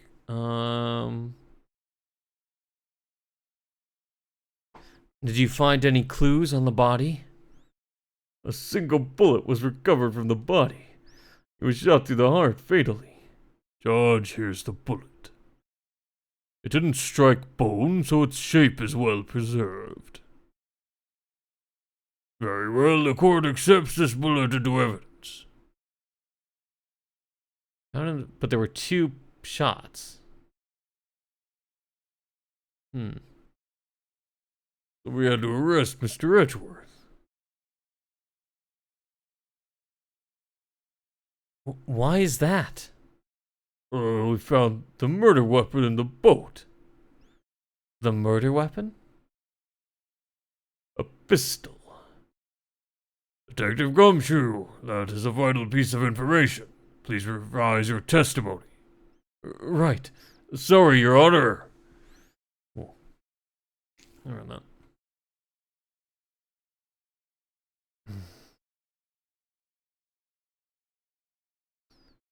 What about the pistol made it decisive evidence? Tusk, tusk, tusk. Oh, he has the same evil laugh as Edgeworth. There were fingerprints on the pistol found in the boat. There were clear prints from Mr. Edgeworth's right hand. What? Order, order. So Mr. Edgeworth's fingerprints were found on the murder weapon? Yes, Your Honor. Judge, this is the weapon in question. Accepted into evidence. 22 caliber fired 3 times. There's prints from Edgeworth's right hand. Members of the court, you now have the pistol used in the murder and the bullet found in the body. Detective. Yes, sir. Was the bullet found in the body fired from this pistol? Yes, the ballistic markings on the bullet match the pistol. Hey, Nick, what does he mean ballistic markings? Shocking. To imagine someone here does not know something as basic as ballistic markings. Nick, he's glaring at me. Very well, I'll explain. Actually, Judge, you do it. Me? Ahem. Ballistic markings are like the fingerprints of a gun. The barrel leaves distinctive marks on each bullet it fires. We can examine these ballistic fingerprints to see which gun fired the shot. It's quite accurate. Indeed. This leads to one inevitable conclusion. The bullet found in the victim's heart was without a doubt fired from this pistol. This pistol, which as you may recall, was covered with the defendant's own fingerprints.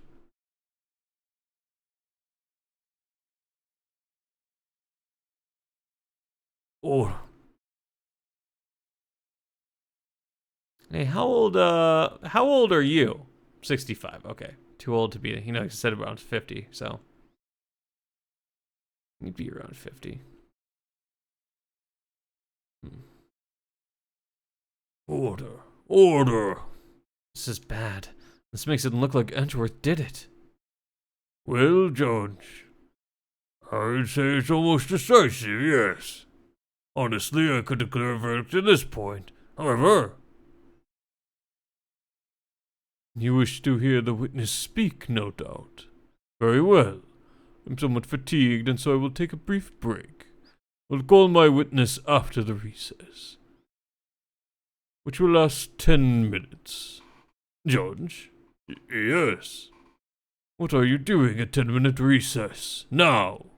But wait, Just blang your flimsy gavel and get on with it, man. Yes. This court will take a 10-minute recess. Who's running this court anyway? This trial seems more rigged than freaking red-white.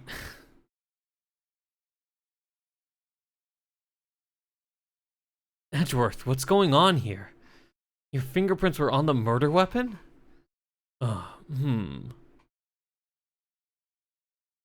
And that foggy photo makes one thing clear. The only one who could have shot that man was the person in the pistol. Or was the person in the photo.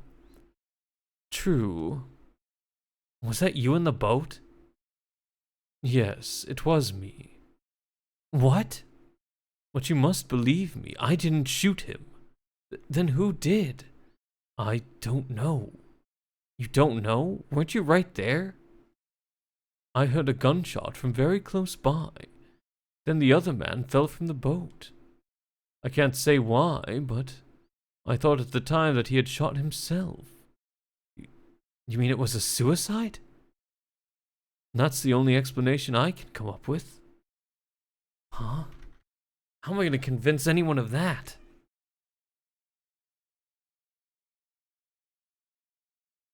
Say, Maya. Huh? What? Any progress with Mia? Oh, sorry, it's no good. I know. I'm no good for anything, am I, Nick? If I can't call my sister, I might as well not be here, right? No, that's not true. No, of course not. I need you here. I can see you're always trying to help out. Even if you don't actually help, it's the thought that counts, right? It's okay, Nick. You don't have to make me feel better. I don't know anything about trials or defense. What's more, I'm a spirit medium who can't even contact spirits. Oh, everyone has their off days. I mean, I've just been getting lucky lately. But you never know when my luck is going to run out. Maybe let's not say that in front of, your client. Really? Whoa, right. Don't jinx this case any more than it already is. It's bad for my heart. Oh, sorry. Whoops.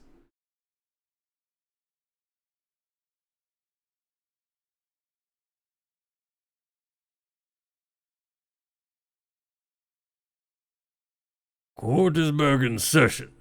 Mr. Von Kara, call your witness. Yes. Will Miss Lotta Hart take the stand?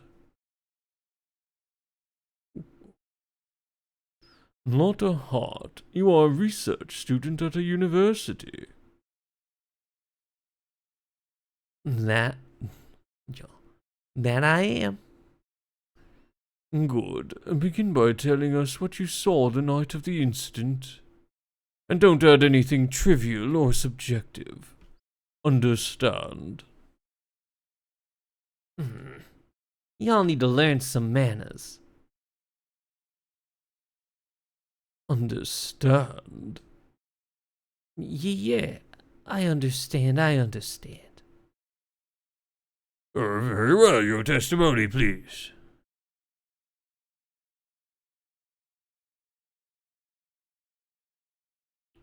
It was Christmas Eve, just after midnight, I reckon. I was in my car. I heard this bang come up from the lake. When I looked out the window, I saw two gents in a boat. Then there was another bang. There wasn't nary a thing on the lake but that boat. Enough. Huh? Judge, she happened to take a photo of the incident. This is that photo. Accept it as evidence. Well, this is a surprise. Just like the very moment of the murder. Order, order! I will remove people from this courtroom if I do not have order immediately. As the witness testified, she looked at the lake when she heard the shot. There were no other boats on that lake, so the man in the boat with the victim must have been the one who shot him. Yes, it was the defendant Miles Edgeworth.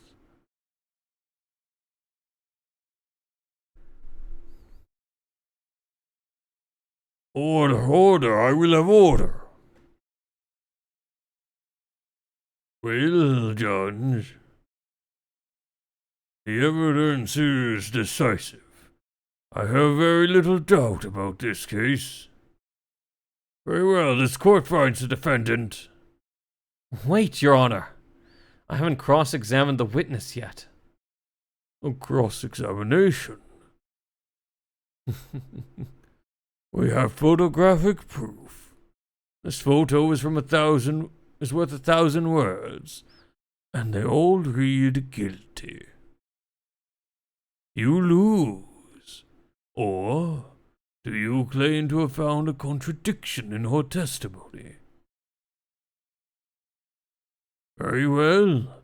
If you have to, you may cross-examine the witness. You will only flounder and ask meaningless questions. You will fail to find anything.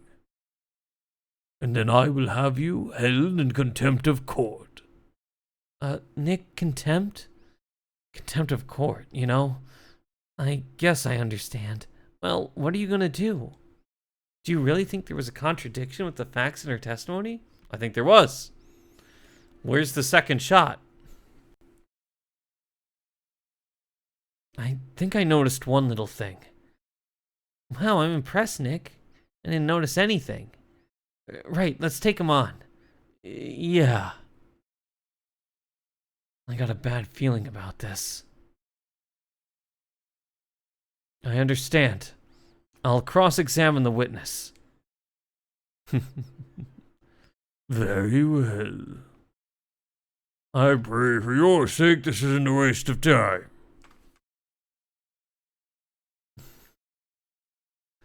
Let's see what we can do. It's after midnight. I was in my car. I heard this bang come up from the lake. When I looked out the window, I saw two gents in a boat. Then there was another bang.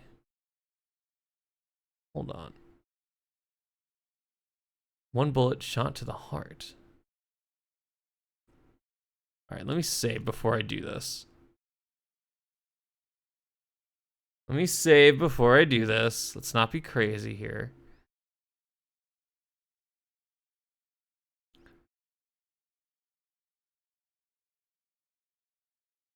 Let's try this. This evidence clearly reveals the contradiction in that statement, Your Honor. Oh. Well. Figured that was gonna happen. Okay. Were you watching the very moment the shot rang out? Well, yeah, sure. You're asking meaningless questions. Meaningless. Contradictions, Mr. Wright, not meaningless babble. Von Karma, I think I hate you. He's trying to keep me from talking to the witness. To what end? There's nary a thing on the lake but that boat. Are you sure about that? Yeah, sure as a country gal can be. Sounds pretty sure. How come you're so sure? Well, heck, I scanned the whole lake. Scanned the whole lake? Almost sounds like she was more interested in the lake than the boat. Miss Hart, you... Mr. Wright, the witness has answered the question in full. No need for further questions. Objection sustained. That's what I'm... Sustained? Yes, of course. Oh, great. What am I supposed to do now? There weren't any contradictions in there. Sorry, Nick. If only my sister were here. Maya's really taking this hard. How do you know the time? Just after midnight, you say? In other words, it was no longer Christmas Eve, but Christmas Day. Yeah, well, yeah. I know you want to find contradictions, but really... I hope your next contradiction is a little more relevant to the trial. Witness, continue your testimony. I was in my car. Why were you camping there anyway? I'm a research student at my university. I was taking pictures to use in my research. What research? This all sounds suspicious. Miss Hart, could you be more specific about your research?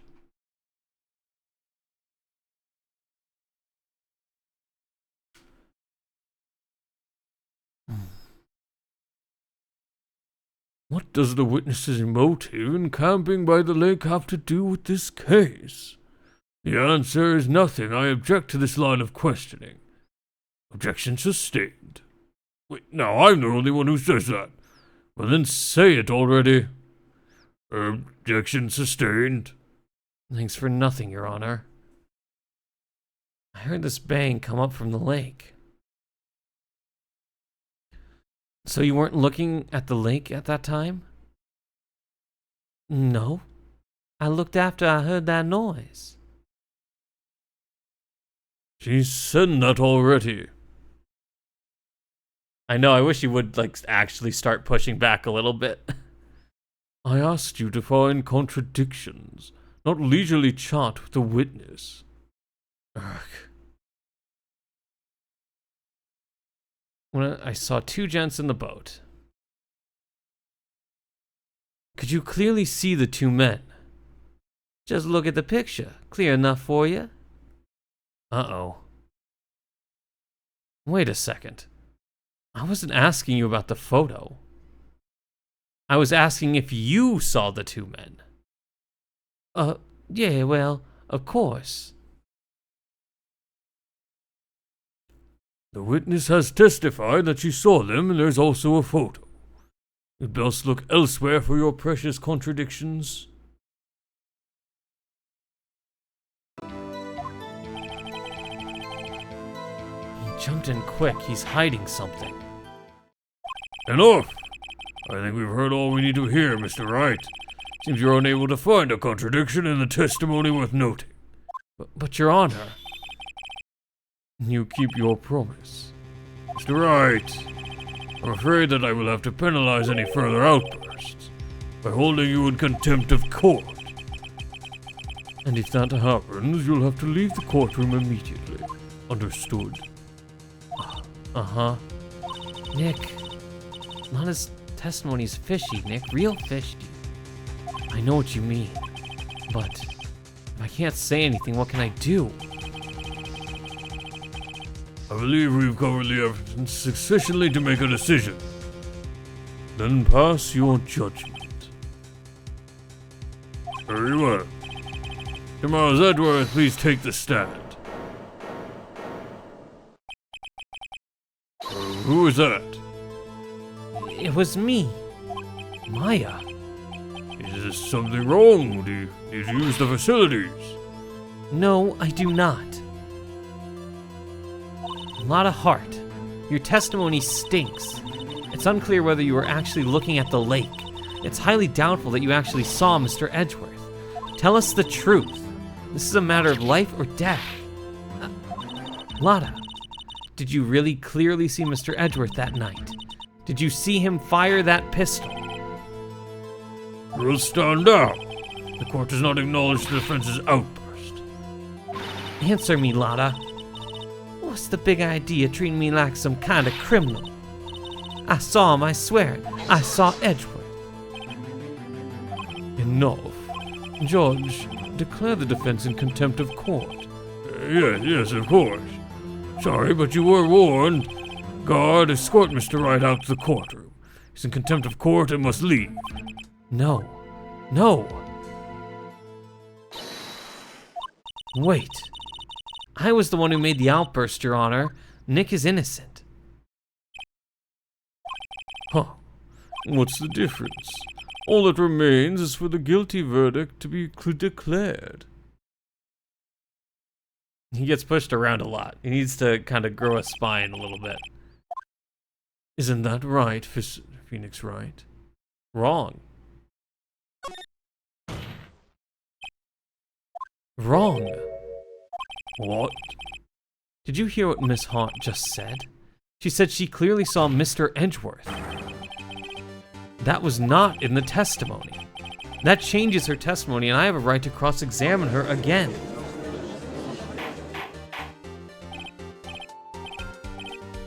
Order, order, order, order. You're in contempt of court. It's too late for wild claims. Judge, sustain my objection. Judge? Judge? I'm sorry, Mr. Ron Karma, but I cannot. What? Miss Lotta Hart has made a new testimony. The defense does have a right to cross-examine her again. But he is in contempt of court. No, I am. If you're gonna arrest someone, arrest me. Very well. My FA, you will leave the courtroom immediately. Nick, I did what I could. You have to do the rest. Good luck. Maya. Are they a bit desynced? Hold on. They aren't on my screen. That's interesting. I don't know what's causing that.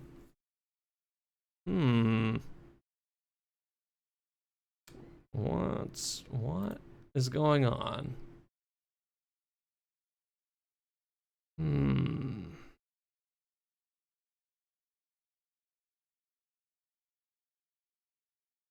That's interesting. What's up? What's up? Okay, 1 second. The audio is playing before the video. Oh. That's interesting. Hold on. Do you have an idea about how long it's taking? I can see if I can add a delay. Is it my audio or is it the game audio that's wrong? About a second. Okay. That's interesting. The game's audio is off. Oh, interesting. All right. Slight technical difficulties. Hopefully they're a little better. I'd better find a contradiction in here or else. Mr. Wright, begin your cross-examination.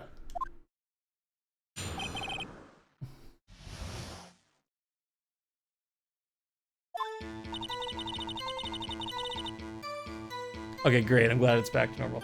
My capture card is getting up there in age, so I wonder if that has something to do with it. It might. I'll have to take a look at it. Hold on. I saw it clear as day. The man on the boat was Mr. Edgeworth. That's it. Uh-oh, I don't know if I can find anything in that. But I can't squander Meyer's efforts either. No, you didn't. Because we have the photo.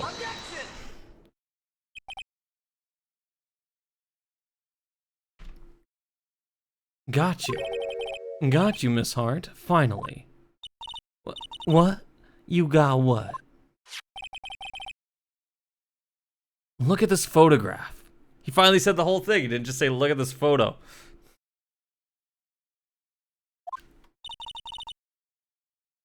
The photo I took? The very same.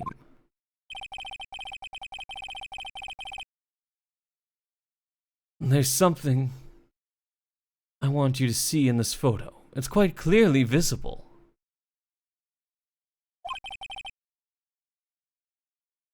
The fog, Miss Hart. So? This picture was taken with professional, high-quality film, correct? Even it could not capture the faces of the men on the boat. Yet you claim you saw Mr. Edgeworth. How? What?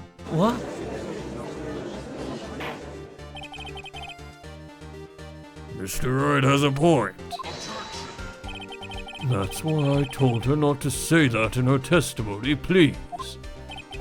Yet now she has said it, Mr. Von Karma. How could you possibly see Mr. Edgeworth? Explain yourself. Miss Hart? Miss Hart? What? You see the defendant that night? Of course. I said I could, and I meant I could. And please testify as to the circumstances of your sighting. I did it. Finally found a hole in Von Karma's carefully vague testimony.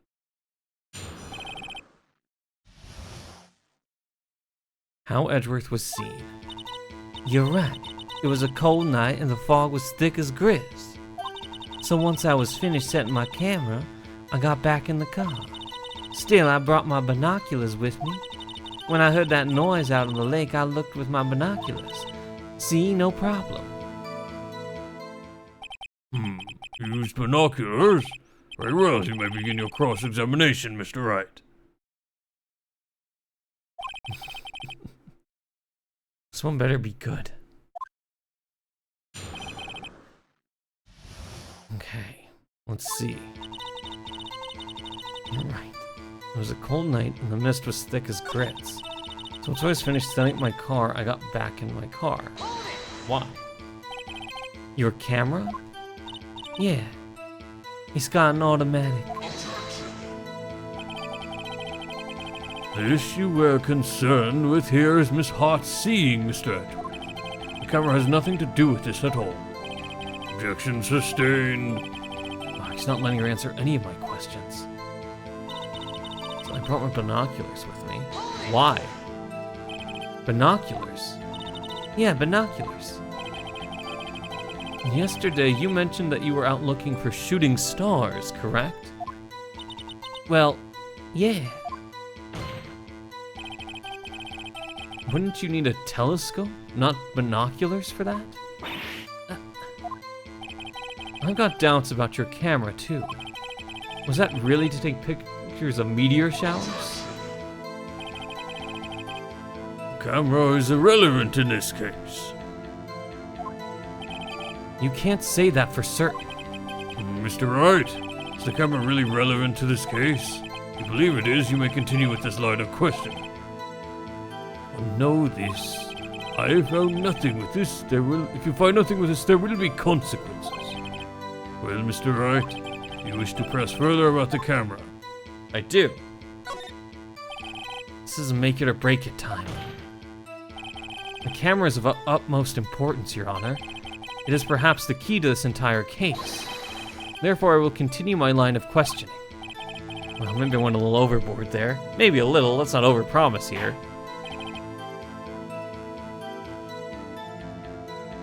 Very well. Miss Hart, you will testify to the court about the camera. Yeah, I hear ya. The camera was set up to take pictures of a meteor shower. I don't think that's true. Which should be obvious. I think... Let's save. Let's actually safety save this.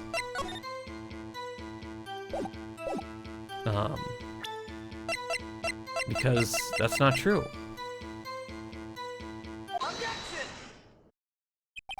You were photographing shooting stars? That's a lie.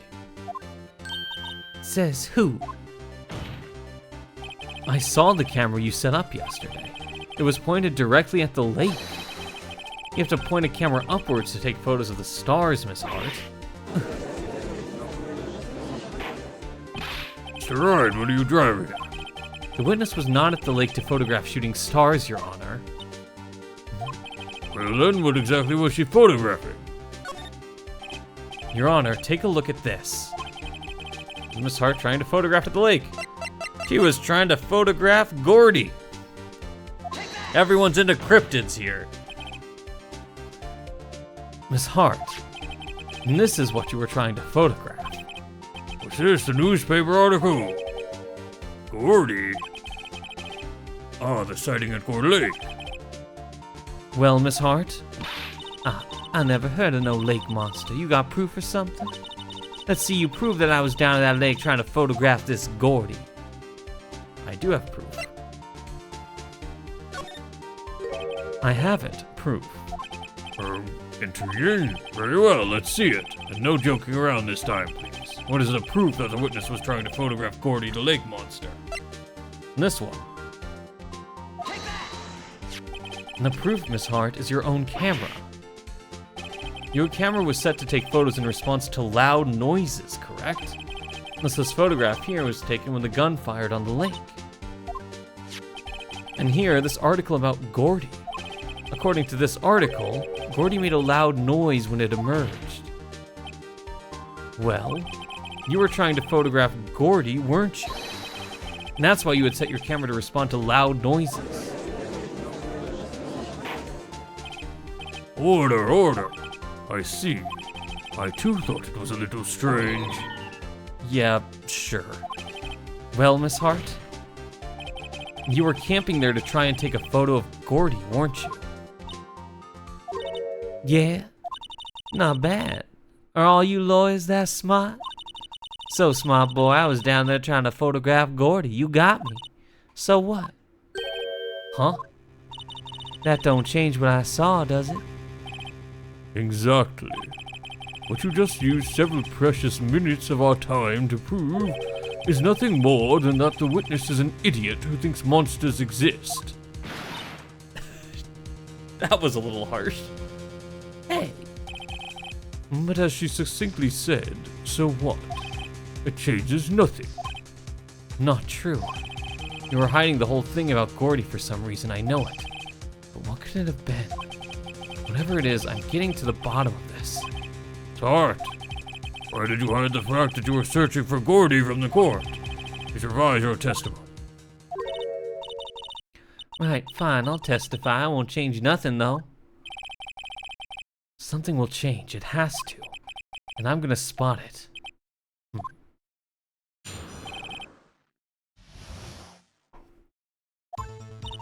Actually, I'm not a research student at a university. I'm an investigative photographer.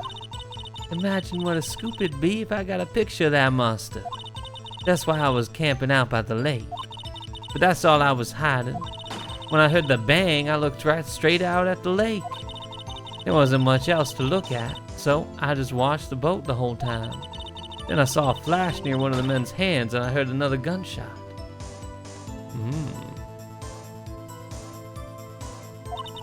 I was looking right at that boat the whole time, crossed my heart and hoped to fry. Okay, interesting. Well, Mr. Wright, you may cross-examine the witness. The witness's testimony is unchanged from before. Whether she is a research student or a photographer has no bearing on this case.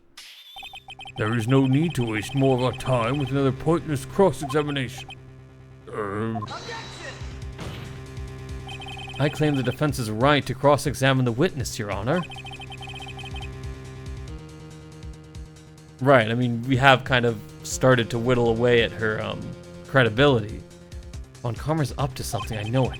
He doesn't want me to cross-examine her because why? Was there a contradiction?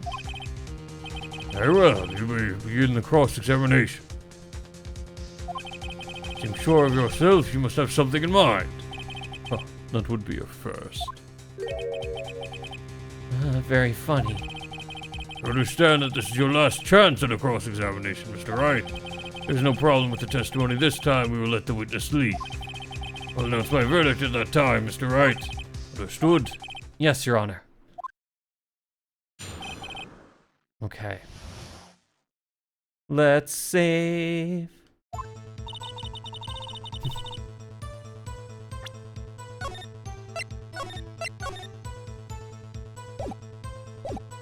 Okay. I'm an investigative photographer. Imagine what a scoop it'd be if I got a picture of that monster. That's why I was camping out by the lake. But that's all I was hiding. Was it all you were hiding? I think it's time you told us why you felt you had to hide your true purpose at the lake. Heck, if it worked, got out that what I was up to, the lake be swarming with competitors. Competitors? Yeah, second-rate shutterbugs trying to steal my scoop. Is that the only reason you were hiding the truth? Well, actually... Mr. Wright, I'll not have you answering questions with no relevance to this case. Whatever you say, Von Karma, I know you told her to keep quiet. I heard the bang and looked right straight out at the lake. Okay. And what did you see? I actually don't know what Phoenix's name is in the Japanese script.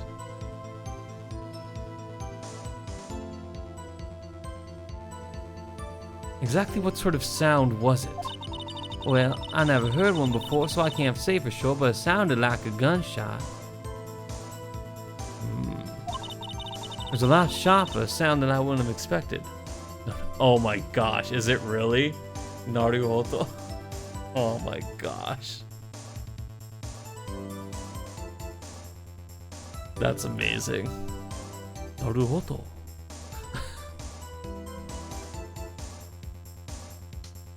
It was a lot sharper sound than I would have expected. There wasn't much else to look, so I just watched the boat the whole time. Okay. There wasn't much else to look at? Yeah. I don't know. She heard a bang and she thought Gordy was out there. I kinda doubt she'd waste any time looking at a boat. Well, what did I do now? What are you giving me that look for? Oh, is it just straight up Naruhodo? Naruhodo. I see, I see.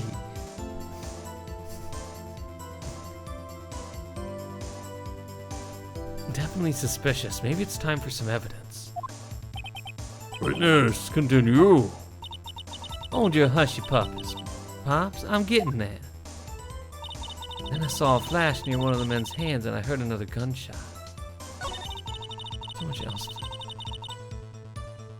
Oh, the whole time. Do I have anything? The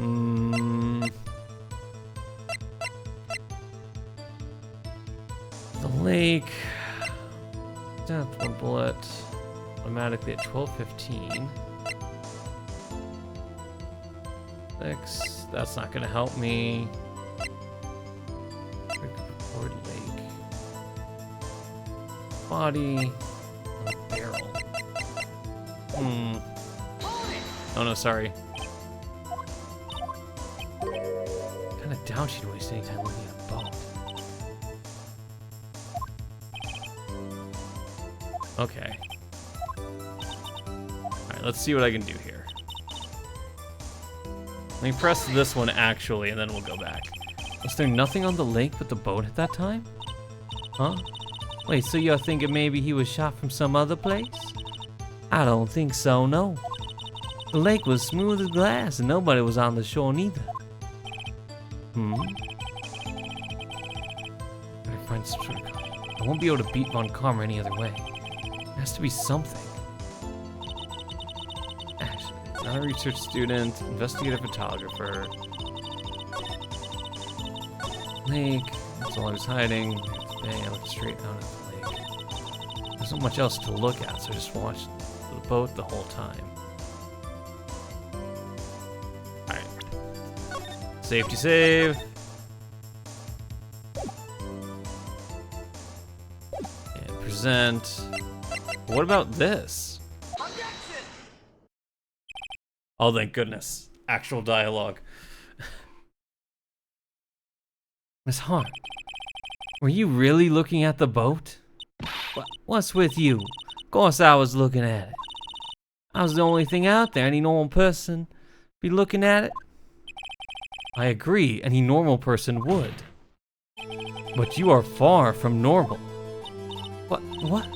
Y'all want to step over here and say that? You were camping at the lake to take a picture of Gordy. Think about it. What would you do if you heard a loud noise? You'd be scanning the lake for any sign of Gordy, that's what. You wouldn't give the boat a second thought.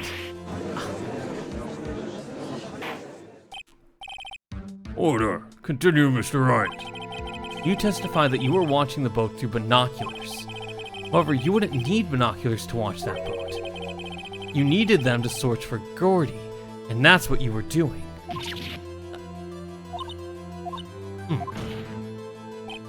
Well? Well, now that y'all mention it, I did sort of take my binoculars and kind of scan the lake a bit. I mean, Gordy might be out there and all. Miss Hart, you're saying that you were not watching the boat then? Sorry, y'all.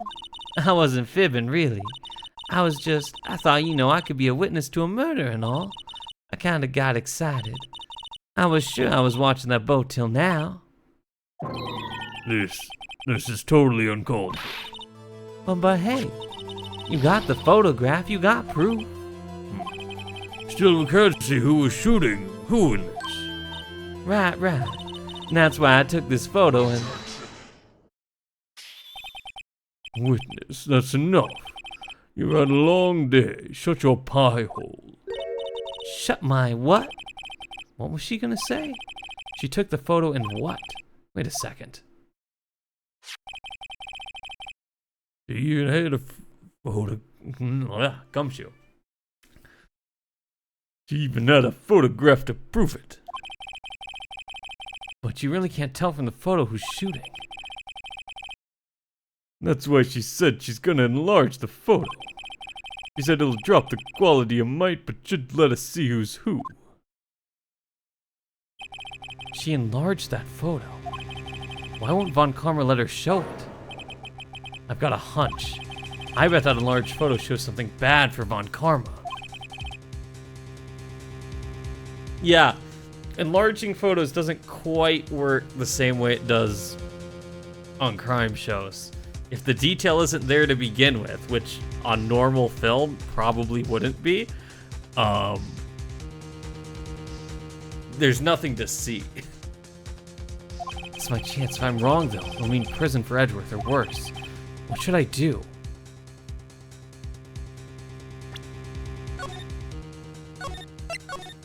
Made it through that. Let's make her show the enlargement. Miss Hart, look at this photograph. You enlarged this photograph, did you not? Yeah, I did. Why was that enlargement not been presented to the court? Because it does not exist. What are y'all talking about? You are the one who told me not to show it in court in the first place, you old fool. What's the meaning of this, Mr. Von Karma?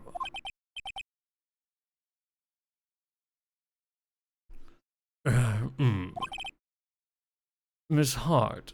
Miss Hart. Show the photo to the court. Show us the enlargement.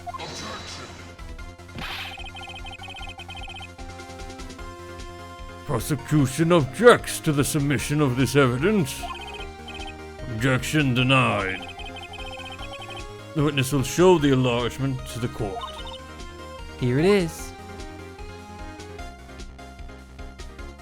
Oh. We still cannot see who is firing in this. Could be the defendant, or maybe it's not. Regardless, I'll accept this as evidence. Automatically. 12:15. Happy now, Mr. Wright? There has to be something. You asked for the enlargement. You got the enlargement. And little good it has done any of us. That's why I requested she not show it. Suppose this means that the cross-examination is over, obviously. And I would like to close the cross-examination of Miss Lotta Hart. And none too soon. That was a flagrant waste of my time. Devon Kara, do you have anything to add? I stated everything I needed to when this trial began. Decisive evidence. A decisive witness. What else could possibly be required? Nothing, of course. Then I believe it is time for me to declare my verdict. Wait, it's not supposed to go like this. There has to be a clue in this photo somewhere.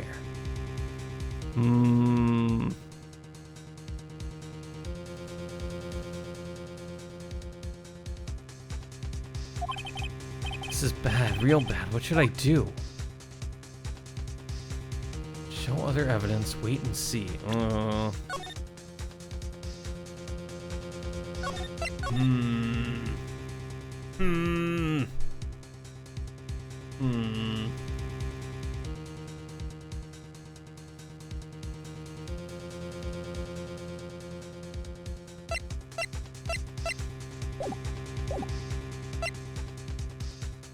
Show other evidence, maybe? Wait, Your Honor, this evidence. I believe we spent enough time talking about evidence. Indeed. Had opinions on every piece of evidence but this enlargement. See no point in retracing our steps. This is bad, real bad. What should I do?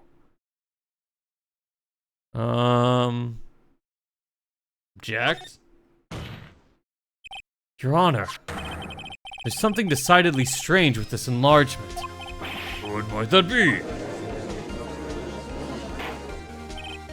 You're right. You'll show the court what you mean. What about this photo is strange? Oh boy. Oh boy. Let's find out. Okay, here goes nothing. Show the judge what's strange about this photo. Can't look at anything else. Could be the gun. I mean, the fact that the faces are completely shrouded, which is interesting. Which one? Which one? Let me try the faces, yeah.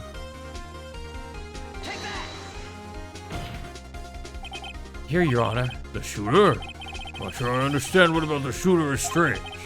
Could be more specific. Specific, right. Ah, okay. Okay. The gun itself. Here, Your Honor. The shooter? Look at the hand holding the pistol here. Oh, it's the left hand. Yeah. Well, you see, the make of the gun is not exact. Yeah. No, it's left, right, because the fingerprints were from his right hand. The hand? That hand directly contradicts another piece of evidence. This man's left hand does what? The man's left hand does what? Let me show you. I'll show you the evidence that the left hand contradicts it. It's just a gun, because it says it's from his right hand.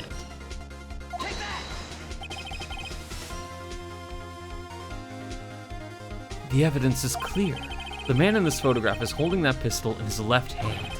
However, the prints on the murder weapon were from Edgeworth's right hand. Ergo, the man shooting the pistol in this photograph is not Mr. Edgeworth.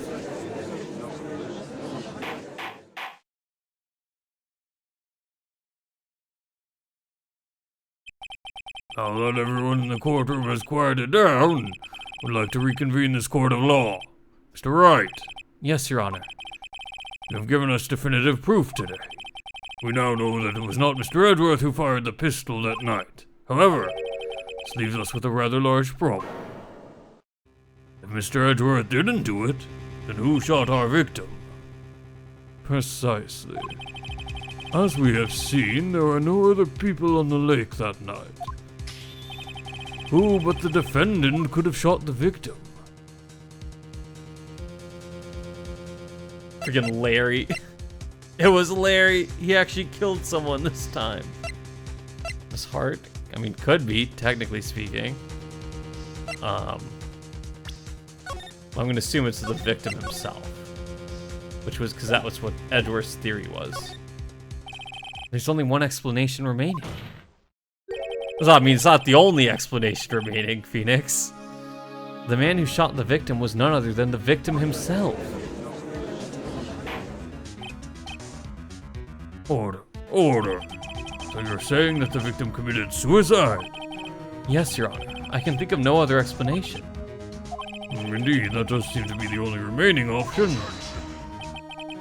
I'm so very, very sorry, Mr. Wright, but suicide is out of the question. What? An examination of the victim's wounds reveals the distance at which he was shot. The distance? We could get an idea. Yeah. The victim was clearly shot from further than a meter away. A meter? That's 3 feet. There is no way it could have been suicide. Interesting. Order! Mr. Carr, are you sure of the accuracy of your data? Of course. I had already considered the possibility of suicide, you see. I'm sure he upped it. Shot from approximately 1 meter away. I see. Very well, allow me to state my opinion. Considering the situation, the shooter had to be the defendant, Mr. Edgeworth. However, the prints on the gun reveal that the shooter was not Mr. Edgeworth. This is a conundrum. Therefore, I would like to suspend proceedings for this trial for the day. The court orders the defense and the prosecution to further investigate this matter. Understood? Yes, Your Honor.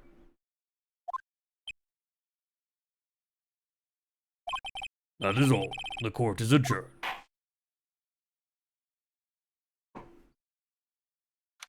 Oh boy, by the skin of our teeth. Ooh, that was a close one. Hey, don't you have anything to say? No, I have yet to be declared innocent, right? Well, yeah, but what happened out there on that lake anyway? If he didn't commit suicide, then who? The shooter was about a meter away, too. What? Don't give me that look. I did not kill him. I was just kidding around. Look, I'm gonna go check on Maya. Oh, right. What? Tell her something for me. What? Tell her to watch what she says in court. That's all. Would it kill you to just state how you really feel? With a thanks, Edgeworth? I requisitioned a transcript of Lana's entire testimony. I thought it might give me some ammunition for the trial tomorrow.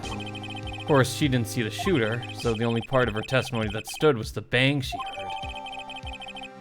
Heard 2 sounds that sounded like gunshots. To be continued.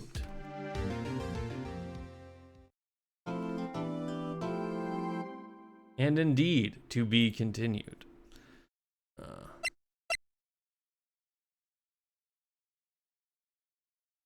Yes.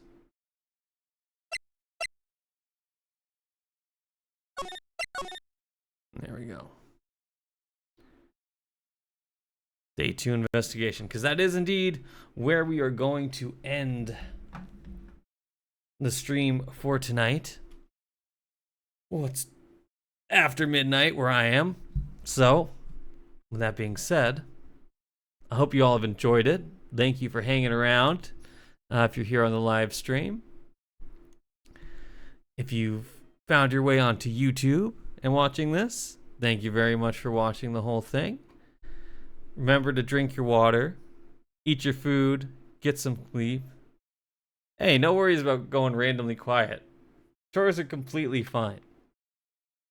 It's also what's great about these games, where I get to read a lot, is it's perfect for people that just need to have it on another screen. That's what makes it so nice, is because you can literally just do what else you're doing, and you don't have to be glued to the screen to watch it. Like I said, eat your food, getting some rest, taking care of yourself the best that you can. And with that, I'm going to close out the recording of the VOD. It'll go up on YouTube tomorrow. So, bye YouTube.